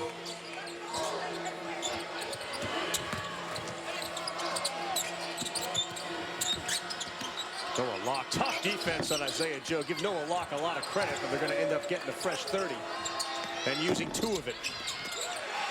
Another offensive rebound, though, and the Gators are getting hurt. Back-to-back offensive boards. Noah Locke did everything except finish off the first defensive possession. Arkansas stays on attack. Wow, 3rd offensive rebound. Finally, it pays off. That's exactly what Mike Anderson wanted to see in that last huddle, telling him as well, you've got to, when you get the basketball, run. We're not running anymore. He continues to emphasize the importance of getting that pace back to where Arkansas wants to get it, where they're really dictating it. But what they just did with the basketball is much more of what he's been preaching throughout this game. So they listen, as we talked about throughout this game, guys, the theme has been, can the players listen to the coaches in the huddle? Exactly. Take it out on the floor and execute it.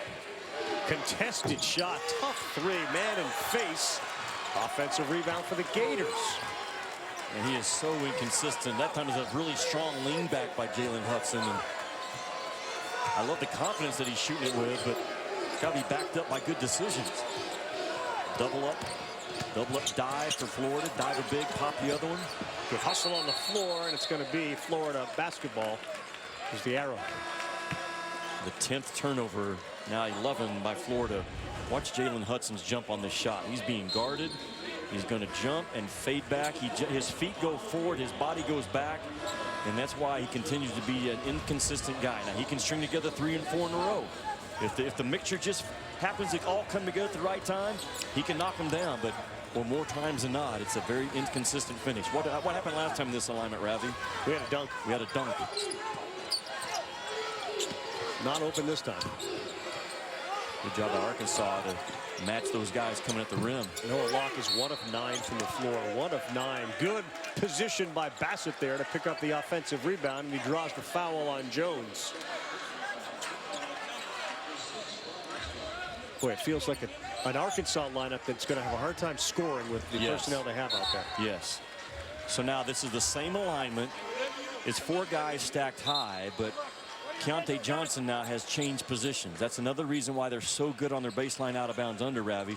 They only have 2 or 3 initial alignments, but they have multiple plays off those 3 same alignments. And Mike White's going to change something up. He knows that those gut cuts and that lob action is not there. Looking for another hook and hold. I don't know. We've seen that called all year to be a hook and hold. Well, there's a hook and there's a hold. Hook and there's a hold. Then it kind of let go, but that one felt a little more egregious than the prior one. Yes, I'm with you. Right there, Arkansas with the arm underneath is the hook and the hold long enough, because once that Florida player leaves the ground, he's in a very vulnerable position when he has one of his arms clamped down. And it's a player safety rule that's been implemented this year, and I'm all about it. I think that's an upgrade to an F1. Don't you agree with me, Rowdy? I certainly do. I mean, that one you could see the same injury that Purdue suffered last year happening again. Yes. He's trying to jump up. You're holding his arm and shoulder down. Right there. He's trying to elevate. Yeah. And that's I can see that's the whole purpose of the rule.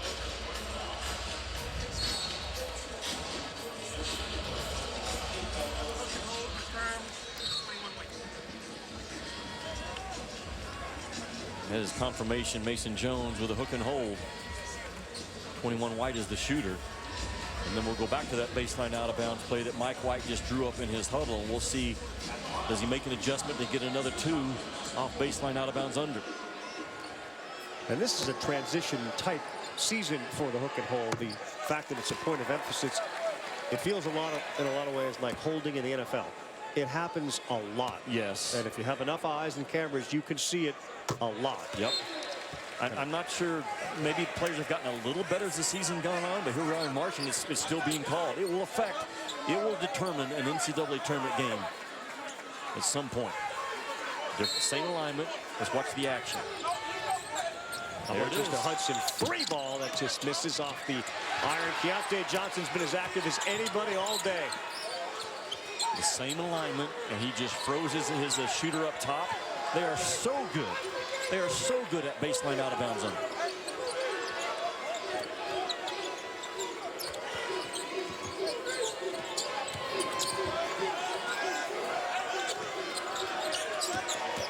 Kevon Allen lost it, and who's there? Keontae Johnson. He'll go to the free throw line. He got hacked on the way up. Looked like Adriel Bailey came down. How good has Keontae Johnson been today? Oh man, the ball always finds the most energized guy on the floor, and for the most part, when this cat's on the floor and that dude's going, he's finding the ball, and the ball's finding him. And he just, as Allen was driving the rim, he just funneled in right behind the drive, and right place, right time. Big fan of him, aren't you? No, for sure. But then ultimately, what's his biggest game as a Florida Gator? He's closed it into a double-double. They got their largest lead now, 41-36. How about our boy Jordan Geis last night going for a career-high 30, man. So happy for him. And if anyone deserves to have a game like that on this tournament, it's Jordan Geis. Gafford gets set to come back in for Arkansas. They've got to figure out where points are going to come from. Can't rely on 3 offensive rebounds every trip. That ball was deflected. We're going to get a foul. And Isaiah Joe's a good free throw shooter, is going to go to the free throw line, shooting almost 78%. It's twice now Isaiah Joe has been fouled as a jump shooter in this game. He's a long, gangly kid. And those long arms are easy for him to pick up fouls as a shooter. He'll make you pay here now. That thing won't touch the rim. Isaiah Joe studies finance. And the reason he studies finance, he said simply, I like money. And it's a good chance he makes a lot of it. Oh, man, how about that? Pass Scotty Thurman for the freshman mark for 3-pointers in a season for Arkansas. When he had his 103rd earlier this season. You like money, Jimmy? I like money. I try not to have a love for money. We'll have that conversation later. The audience can't wait. It's more of an off-camera conversation.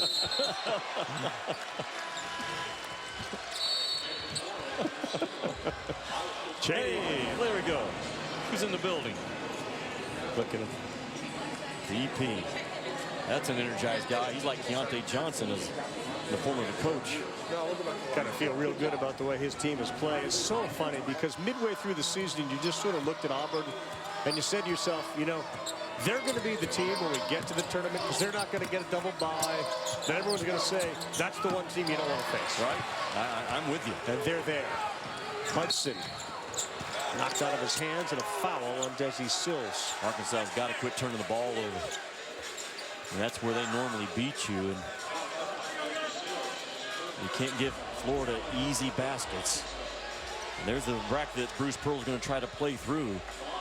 The whole thing's fascinating because of LSU. You don't know what you're getting. No they don't idea. have a head coach. Yep. The whole thing is fascinating. But they still got dudes, man. We were out here today. Great players. Yes, at 10 o'clock you walk out, you're like, wow.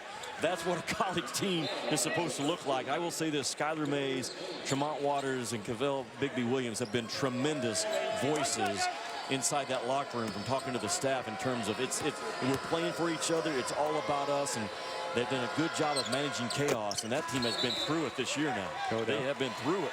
Kermit Davis, coach of the year at Ole Miss. Mississippi State's got a lot of talent. We've seen on any given night, for the most part, you exclude the bottom 3 or 4 teams, but you get to the middle, and we've seen even the top teams get beaten or at least contested by those teams. Yep. That's offensive, wasn't it? Looked like Cheney just with an elbow right through the chest of the defender. Hayes, no walk, Florida basketball. Cheney may be injured, but it looks like he's slowly getting up, limping back. Johnson got ripped by Gafford. Keontae Johnson got hit pretty hard by Daniel Gafford. He's going to shoot too, and that's a real big body that got knocked out, but not down. Yeah, if you are soft, you can't play in this game. What's the hard? This is kind of a message-sending foul by Gafford. That's a hard shot to the body against a big, strong kid like Johnson. Didn't seem to affect him dramatically, No, it did not. Gafford's second personal foul, correct? That's only his second. Mike White's dumped the jacket. Keontae Johnson's missed a couple of free throws here. 72% free throw shooter. We may have the 2 most physically fit head coaches going at it right now between Mike White and Mike Anderson. Mike Anderson is relentless in that Razorback weight room every morning, man. That guy's after him. So is Mike White. Gafford can't get it to go to the free throw line. I thought you were talking about Pearl. So He'll be 3rd, maybe 4th. He's a 4 seed. Bruce Pearl. Look at that guy right there, man. He's buttoned down, buttoned up. He gets jacked every morning, and Mike Anderson on the other end the same way. I've been in that Razorback workout room with this guy, and there's no let up in him now. Is that where you go talk to the birds when you see those dudes coming in? No, you don't talk to the birds in the weight room. No, that's park bench stuff only. Gafford has to stay involved offensively in this game. I'm trying to keep us between the rails. You keep trying to make us turn left. Gafford has to stay involved in this game. I want the money conversation. And staying downhill. Keep Gafford going downhill on the move and keep pressure on Florida to try to guard that big 6'11" body. Try a little pressure, and Nebhard just breaks through that. And they got numbers. Good find by Hudson.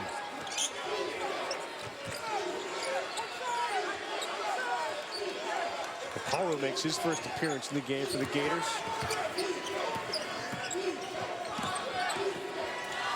Seven on the shot clock. It's Zuccaro in the corner. Ball deflected. Gafford comes away with it. He had no chance.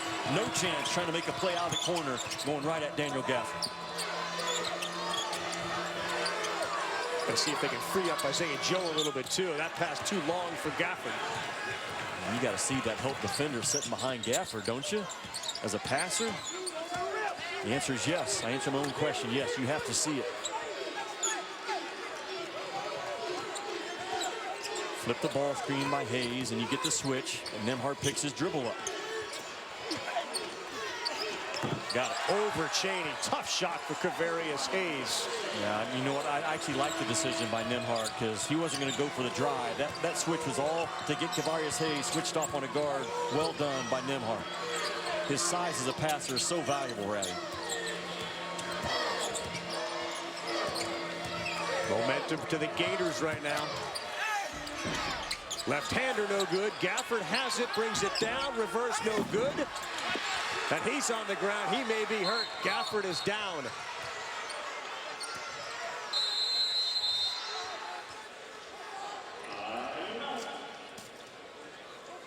He's holding that left arm tight to his body. And grabbing at that left shoulder of his. We'll take a timeout. Hope he's okay. 45-39 at the SEC tournament.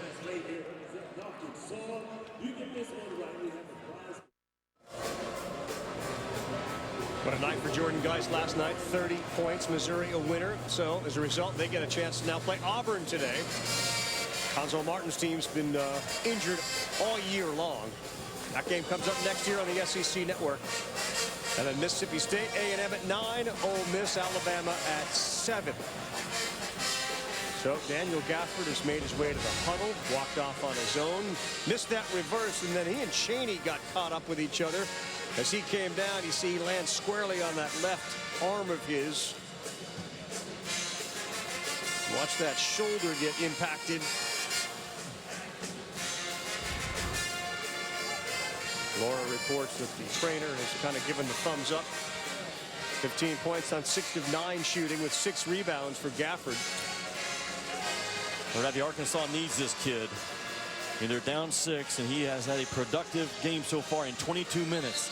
This guy's got 15 points, 6 boards. He's 6 of 9. His activity level, he's making his free throws, and Arkansas is doing a good job of finding him right now. His touch ratio per possession is really, really good. Look at him circled right now. He gets in front of that rim and now frees up other guys because he's being guarded by a guy and a half the entire game. So someone's going to be open, and if you can't make open 15-footers, you shouldn't be on scholarship anyways. But that's the attention that Gafford's getting defensively. But Gafford on the move is money for Arkansas. Mike Anderson knows it. I expect Arkansas to continue to feed this guy going towards the rim. In a game in which we've talked a lot about pace, the pace has certainly been to Florida's advantage the last 4.5 minutes. Arkansas doesn't have a field goal. Last 3 points have come from the line. Both teams are taking care of the ball now in the second half. I think Arkansas maybe has 2 turnovers. Florida only has 1. So Arkansas can't get their transition going because there's deflections and ball touches, and there it is on cue. There you go.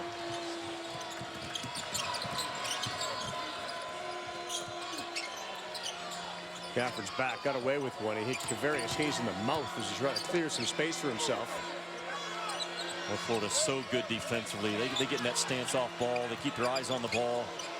So well disciplined. Gafford was camped out there, and no one can get it to him with 5 on the shot clock. Joe's got nowhere to go. Tough pass and a turnover. And that was a flat tire of offensive execution. Yeah, an impossible pass to try to feed Gafford. That time it wasn't a guy and a half. It was 2.5 guys surrounding Gafford. Impossible force. Florida's defense turned up here a little bit in the second half on that half-court defense.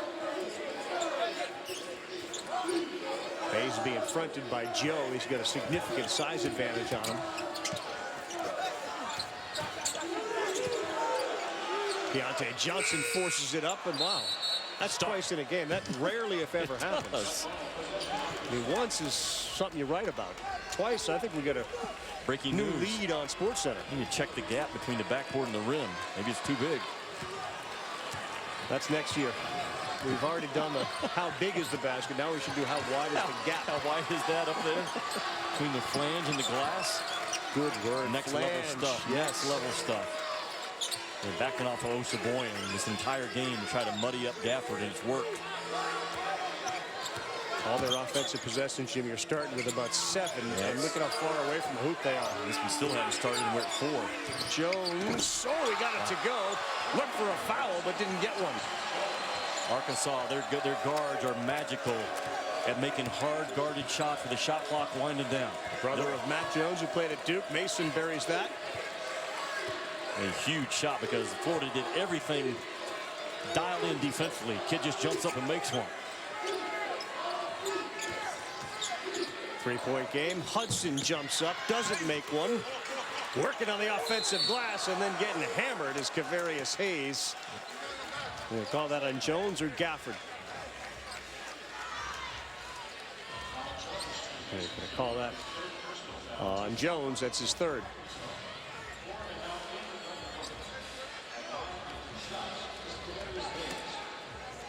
Kavarius Hayes, who spent senior night with his mom, a 17-year veteran of the United States Army, gets that first one to go. Hey, Wednesday, SEC Inside gives you an all-access pass to the men's hoop tournament. Never before seen footage and sounds.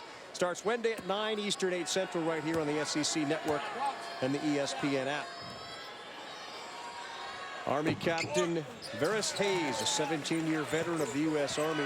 Single mom as a high school senior, felt the best option to raise a family was to enlist in the Army. Right, there's 4 or 5 things that are going to be hard to guard in this SEC tournament. I think of P.J. Washington on the left block for Kentucky. Grant Williams in the middle of the floor operating, going downhill. Tyler Hero coming off the screens, and Daniel Gafford in the half court, moving him around, letting him set ball screens and dive out of him. And Mike White knows that. In his mind right now, I guarantee you there's 100 thoughts coming per minute, and about 50 of them are, can we contain Daniel Gafford down the stretch? Good offensive rebound. All of a sudden, Mason Jones warming up. Lead is 3 for the Gators. Yeah, Florida wasn't great against this press in the first half, and Arkansas is now starting to go to it after made baskets. I was a little surprised that Harris doesn't try to light up that ball a little bit. Mike White feels it turning right now.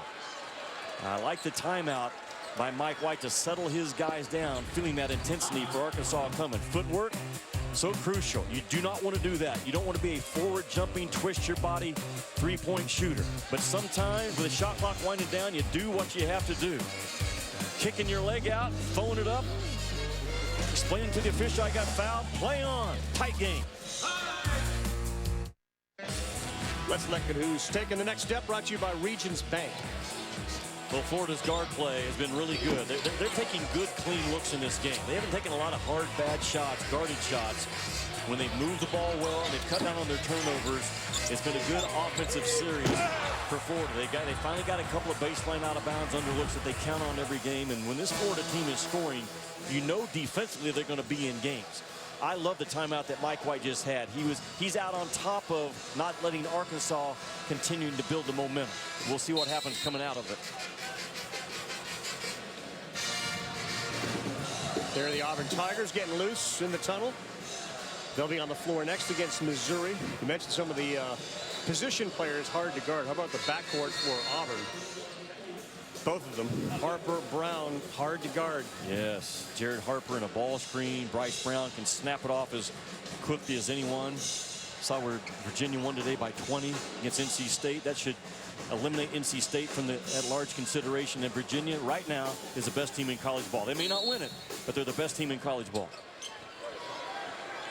Jimmy, you're talking about the importance of that Mike White huddle that he just had right there. And really clear, deliberate direction to his guys, putting Kayvon Allen at the 4 spot. So let's see how that factors in here and if they're able to have success. Gafford caught the switch. He now gets underneath, try to block out Kavarius Hayes. The ball rattles around and finally drops. Well, it paid off right there with a 3 from Allen. Laura has been money today on her reports. It's almost like she's Tony Romo. She says it and it happens. Isn't that the guy? That's the guy. Well, now it's Laura Rutledge doing it. It was Rutt way before Romo. Bad news. I think Rutt's doing a good job. She should do 3 today for us. Yeah, I will be doing 3 games today. Yes. So Good. you guys, hey, tune in, okay? Yes, you we will. While you got your feet up, watching little hoops. We'll tune in the next one Send for me sure. some love. Yeah, well, you guys will be here for the next one, but Biscuit love for the Rutt right here in Nashville. Good spot. Isaiah Joe fired a quick guarded three, and Daniel Gafford didn't get a touch. Kayvon Allen, that one is to the left and short. Who's going to get the rebound? Noah Locke. Wow, that came all the way out to the free throw line and bounced. There were several guys that shied away from the contact on that one now. That ball was in the air and on the floor for a long time. Ned Hartley, Gafford looming. Hayes cuts in. Oh, wow. Joe may have gotten away with a foul. He didn't call it, but he appeared to grab Hayes by the arm with 3 on the shot clock. Allen forces one up. Here comes Gafford. They got a 3-on-2. Mason Jones, not a good shot. Got to convert, man. You got to keep your spacing and make the right pass in a numbered break like that. Arkansas trying all they can now to just pressure every pass, every touch. Mike White calms it down, gets a play call. Clock is in his favor. Trying to post Nembhard again.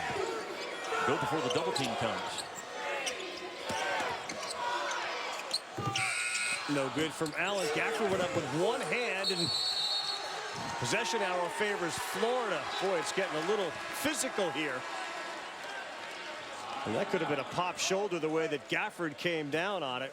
Not his, the Gators player, Kavarius Hayes. Yeah, you're exactly right. Arkansas knows they have to get hot, really hot in this tournament to keep their basketball life alive, and that's the hard fall you're talking about for Florida. It is a must-win for Florida. The intensity is matching what's at stake.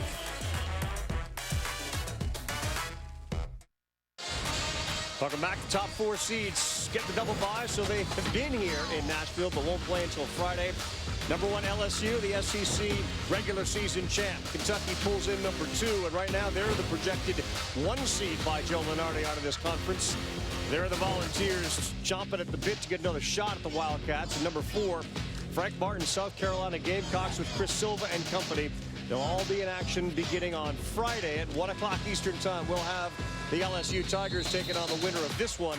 South Carolina gets the winner of the next game, Tennessee and Kentucky. You mentioned Reed Travis, for those just joining us now, back for the Wildcats.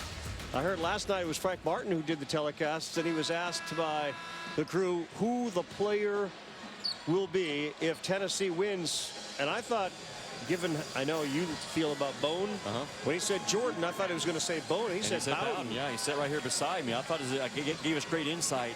The value that Bowden has in coach's eyes coming off that bench is a big 6'5" scoring guard, and he is Rick Barnes' best defender.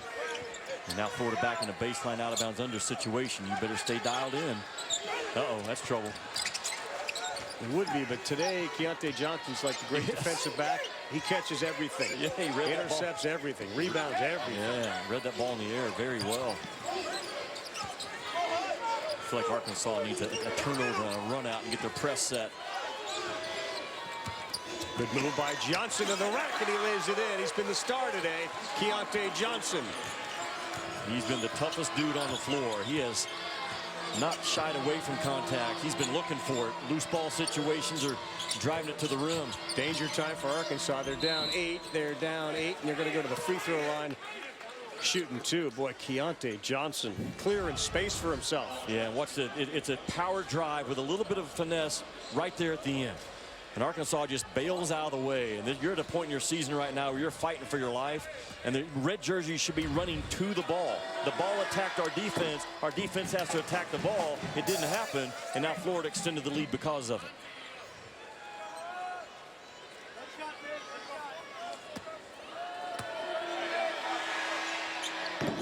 Got big free throws. Mike White has played a lot of what I call 8th grade defense in this game. Not a lot of switching, not a lot of complicated stuff. You guard your guy and you stay with your guy. If we have to switch, we have to on ball screen stuff. But he's kept his defense simple in this game. And you look up and Arkansas has struggled with only 46 points. And sometimes simple is so good this time of the year. I got mine, you got yours. Yeah. Simple usually works. I mean, just in the end, it usually works. Kayvon Allen, blow by, and no, a block is called.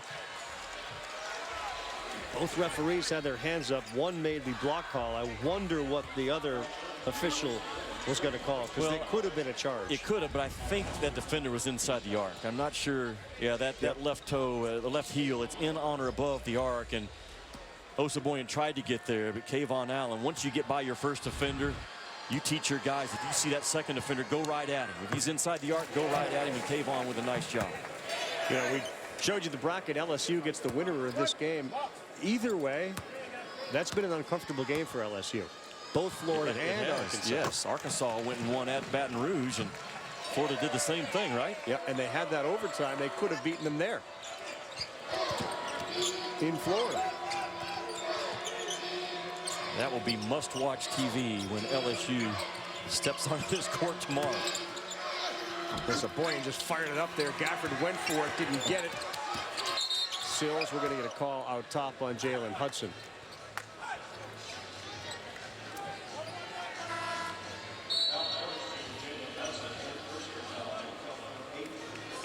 Third foul, and Sills will go to the free throw line now. Bonus for Florida. Bonus for Arkansas. But you know what I like about Hudson? He struggled now. November, December, January, that kid struggled. But he stayed coachable. Mike White never shut him off and just stayed in his ear and just kept prodding him and kept pushing him and pushing all the buttons. And now this guy has responded. He comes in playing the best basketball he has of the season. And that gives Florida a real chance in this tournament because they guard their butts off. And when they take care of the ball, they have some shot makers. But so many kids would pout and blame others and transfer out and say I'm going pro. Not Hudson, man. So I love the character this kid has shown us this year. You with me? Understood. Yeah, sure. Absolutely. Tool for guys like that. Arkansas is going to need to stop as we hit the 4-minute mark. And Mike's going to spread that offense out. Got a lot of guards on the floor. They trust the handle. Drag Gafford into a ball screen, diving back out of it and attack. That's very well done. That is so well done. The senior Kayvon Allen comes through. Lead back to 8. What Pat Bradley call him, the Razorback killer. That's a push off on Sills. And Nebhart and company celebrate at the free throw line. Kayvon Allen is the Razorback killer, Jimmy. Mike White gets what he wants. He's going to drag Gafford up into a ball screen. Arkansas has struggled with ball screen coverage. And then he rolls the screener out of it, pins Gafford on the backside. Well done by Kayvon Allen and Mike White. Yes, welcome in. We'll see you when it's over. We got 25 minutes or so between games. Dari, Shuda, Fish, Antoine. We'll get you ready for Auburn and Missouri, but boy, oh boy, it's getting late now for Arkansas. Jimmy Dykes body double, Keontae Johnson leading the way. The 13 underclassmen for Arkansas got to grow up quick. Arkansas needs to trap, put some pressure on them. Let's just get this tempo back up. Every time they get a stop, they can't convert on the other end, guys. God, boys, you're right.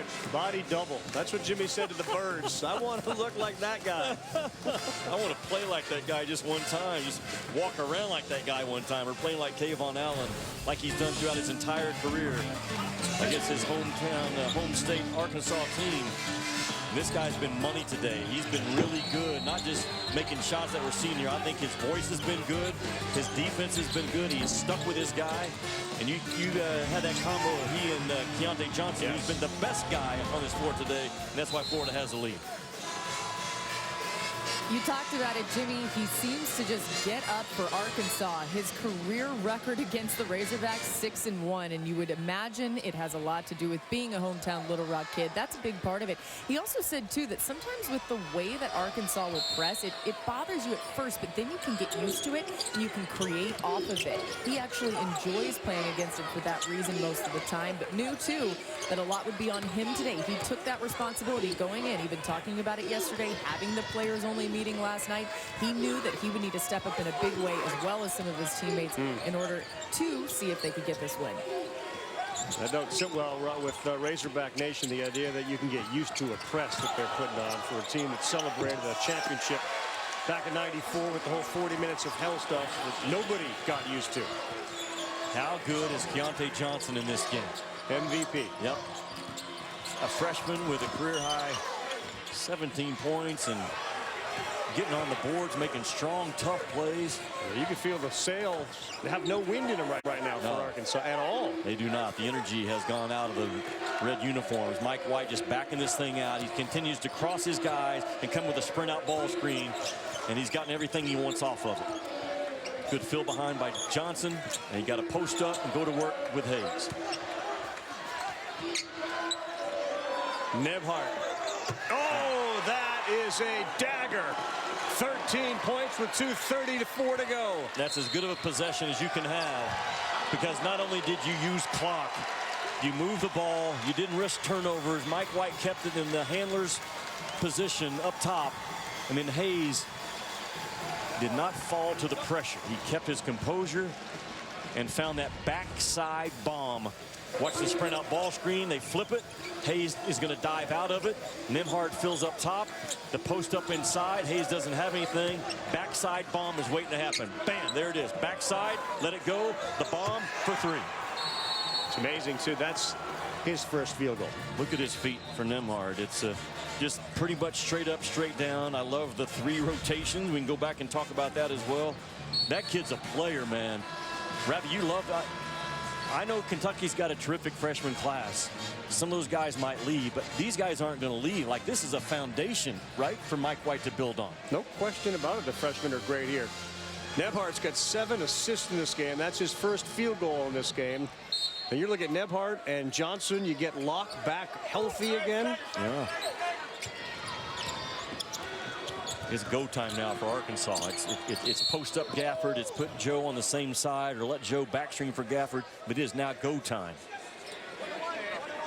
All right, so losing today, NC State and Indiana lost. Now, that's good news for other teams like Florida on the bubble. Bad news is Ohio State beat Indiana today, 79-75. So good news for the Buckeyes. And again, you're looking at the 7 teams fighting for 4 spots. A Florida win, I wouldn't say guarantees them they're going to get in, but it certainly makes it a lot easier. Yes, it does. And I guarantee people will say, yes, it does. Yeah, no, well, and it should, because Indiana's 17-15. Come on. And NC State has played the weakest non-conference strength of schedule in the country. They're dismissed as well. So now that number is shrinking down to 5, 14 for 5 spots, and Florida started the day in the field, and I think they're going to probably lock it up right now. Kayvon Allen. The kick, Nembhard, 1 second to go. Got it off, doesn't get it to go. And now Saboyan clears. Arkansas has been punished on the board today, 38-25, and 18 offensive rebounds for Florida. Hard to overcome that number if you're Arkansas. Where's Isaiah Joe been in the second half? Has Florida just shut him down, or what? He's been guarded. Mike White said, everybody's got yours. If your guy's scoring, that's on you. And we may switch a little bit. For the most part, we're just going to match up and ball, and they have done a beautiful job of it with their defense. Isaiah Joe scored 1 point in the second half, and we now got a $1:20 to go, and it's a 13-point game. Over. One night I said it's over, but it's not over. That's because Duke was going to make a monstrous comeback, but this thing here, it's passed over now. 19th or 20th offensive rebound. And the Gators chomp for the last time. Why aren't they fouling? I think they realize. Because they know it's over too? They know it's over too. It's a young Arkansas team around a future lottery pick in Gafford that grew up a lot within the season. They came in playing really good basketball, but Florida defensively, man, they put it on them, holding Arkansas to below 50 points. That's the day for Keontae Johnson. Man. Soft feet, soft hands with a big body like that. Why that dude's a player. Played like a quarterback today, too. Every one of his passes from out to in was to the right spot. His players never were in danger. This is not great news for LSU. You see, February 20th, Florida beat them in overtime, 13 ties, 9 lead changes. Kayvon Allen was great. They had another chance to beat them in overtime at home and just dribbled the clock out. Yep. Rabbi, you don't shoot bad passes. As a coach, you tell your guys that, and Florida has not shot bad passes today. They've taken good shots off of good passes, and you move the ball as well as Florida has in this ball game with that lockdown defense. Because Arkansas is a team that they're coming in and putting up points now. They're averaging 73 points a game in conference play. And they struggle to get to 50 today. Florida's defense stifling as Hayes, Allen, Hudson, and now Keontae Johnson come out of the game. They will live to play another day. It may very well be the last time we see Daniel Gafford in an Arkansas uniform. I think it is the last time. And man, what what a mark he made on that Arkansas program for 2 years. Such a young kid with so much upside, just eat up and oozing with talent. And his style of game in terms of a runner, a guy that will run his tail off every time and can set transition smoke screens and dive out of it and defend. He's the real deal. Florida's not going to maybe like their seat on my jet, but they're not moving. They're on that thing.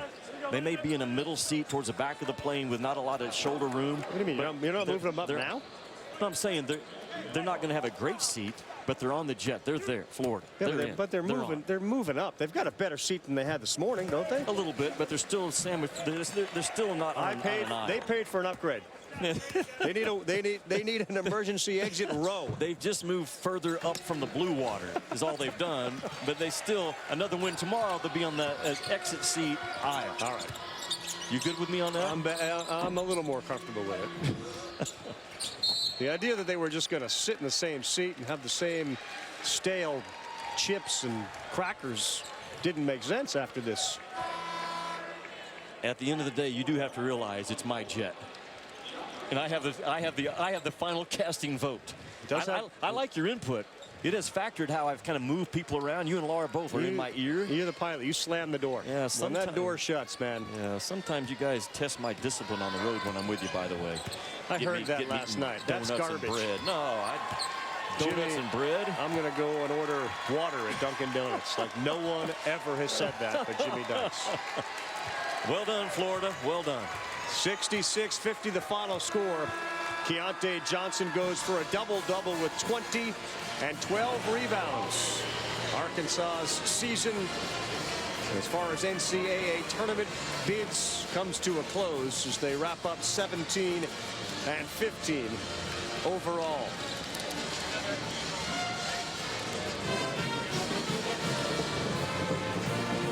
Maybe the bigger the stage, the better Keontae Johnson plays. He was fantastic. So it's 1 versus 8. Florida LSU, which hardly has been a 1-8 game, given the way the Gators play against LSU. South Carolina awaits the winner of our next one, which comes up in about 30 minutes. 2:01 here in Nashville, 3 o'clock Eastern time. Mike White's going to head up to join the SEC Now crew, and Keontae Johnson's going to find the rut, and she's going to grill him with questions about his outstanding performance today, and whether he just orders water when he goes to most restaurants. Probably does. Respects his body that God gave him. Bless his heart.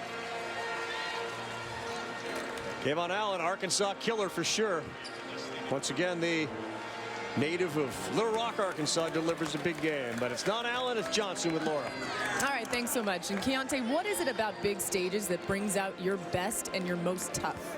I just try to play hard for the seniors. I didn't want this to be their last game going into like the tournament, and I just try to do what I have to do for everybody to be happy. There was a lot of talk about the pressure on you guys heading into this game. What do you think you've done for your resume with this win? I think we just played hard as a team. Everybody defended well, and everybody did their job, and that's what Coach been preaching about. All right, you mentioned the defense. It was simplified today. Everybody staying on their man and doing their job. Why did that work?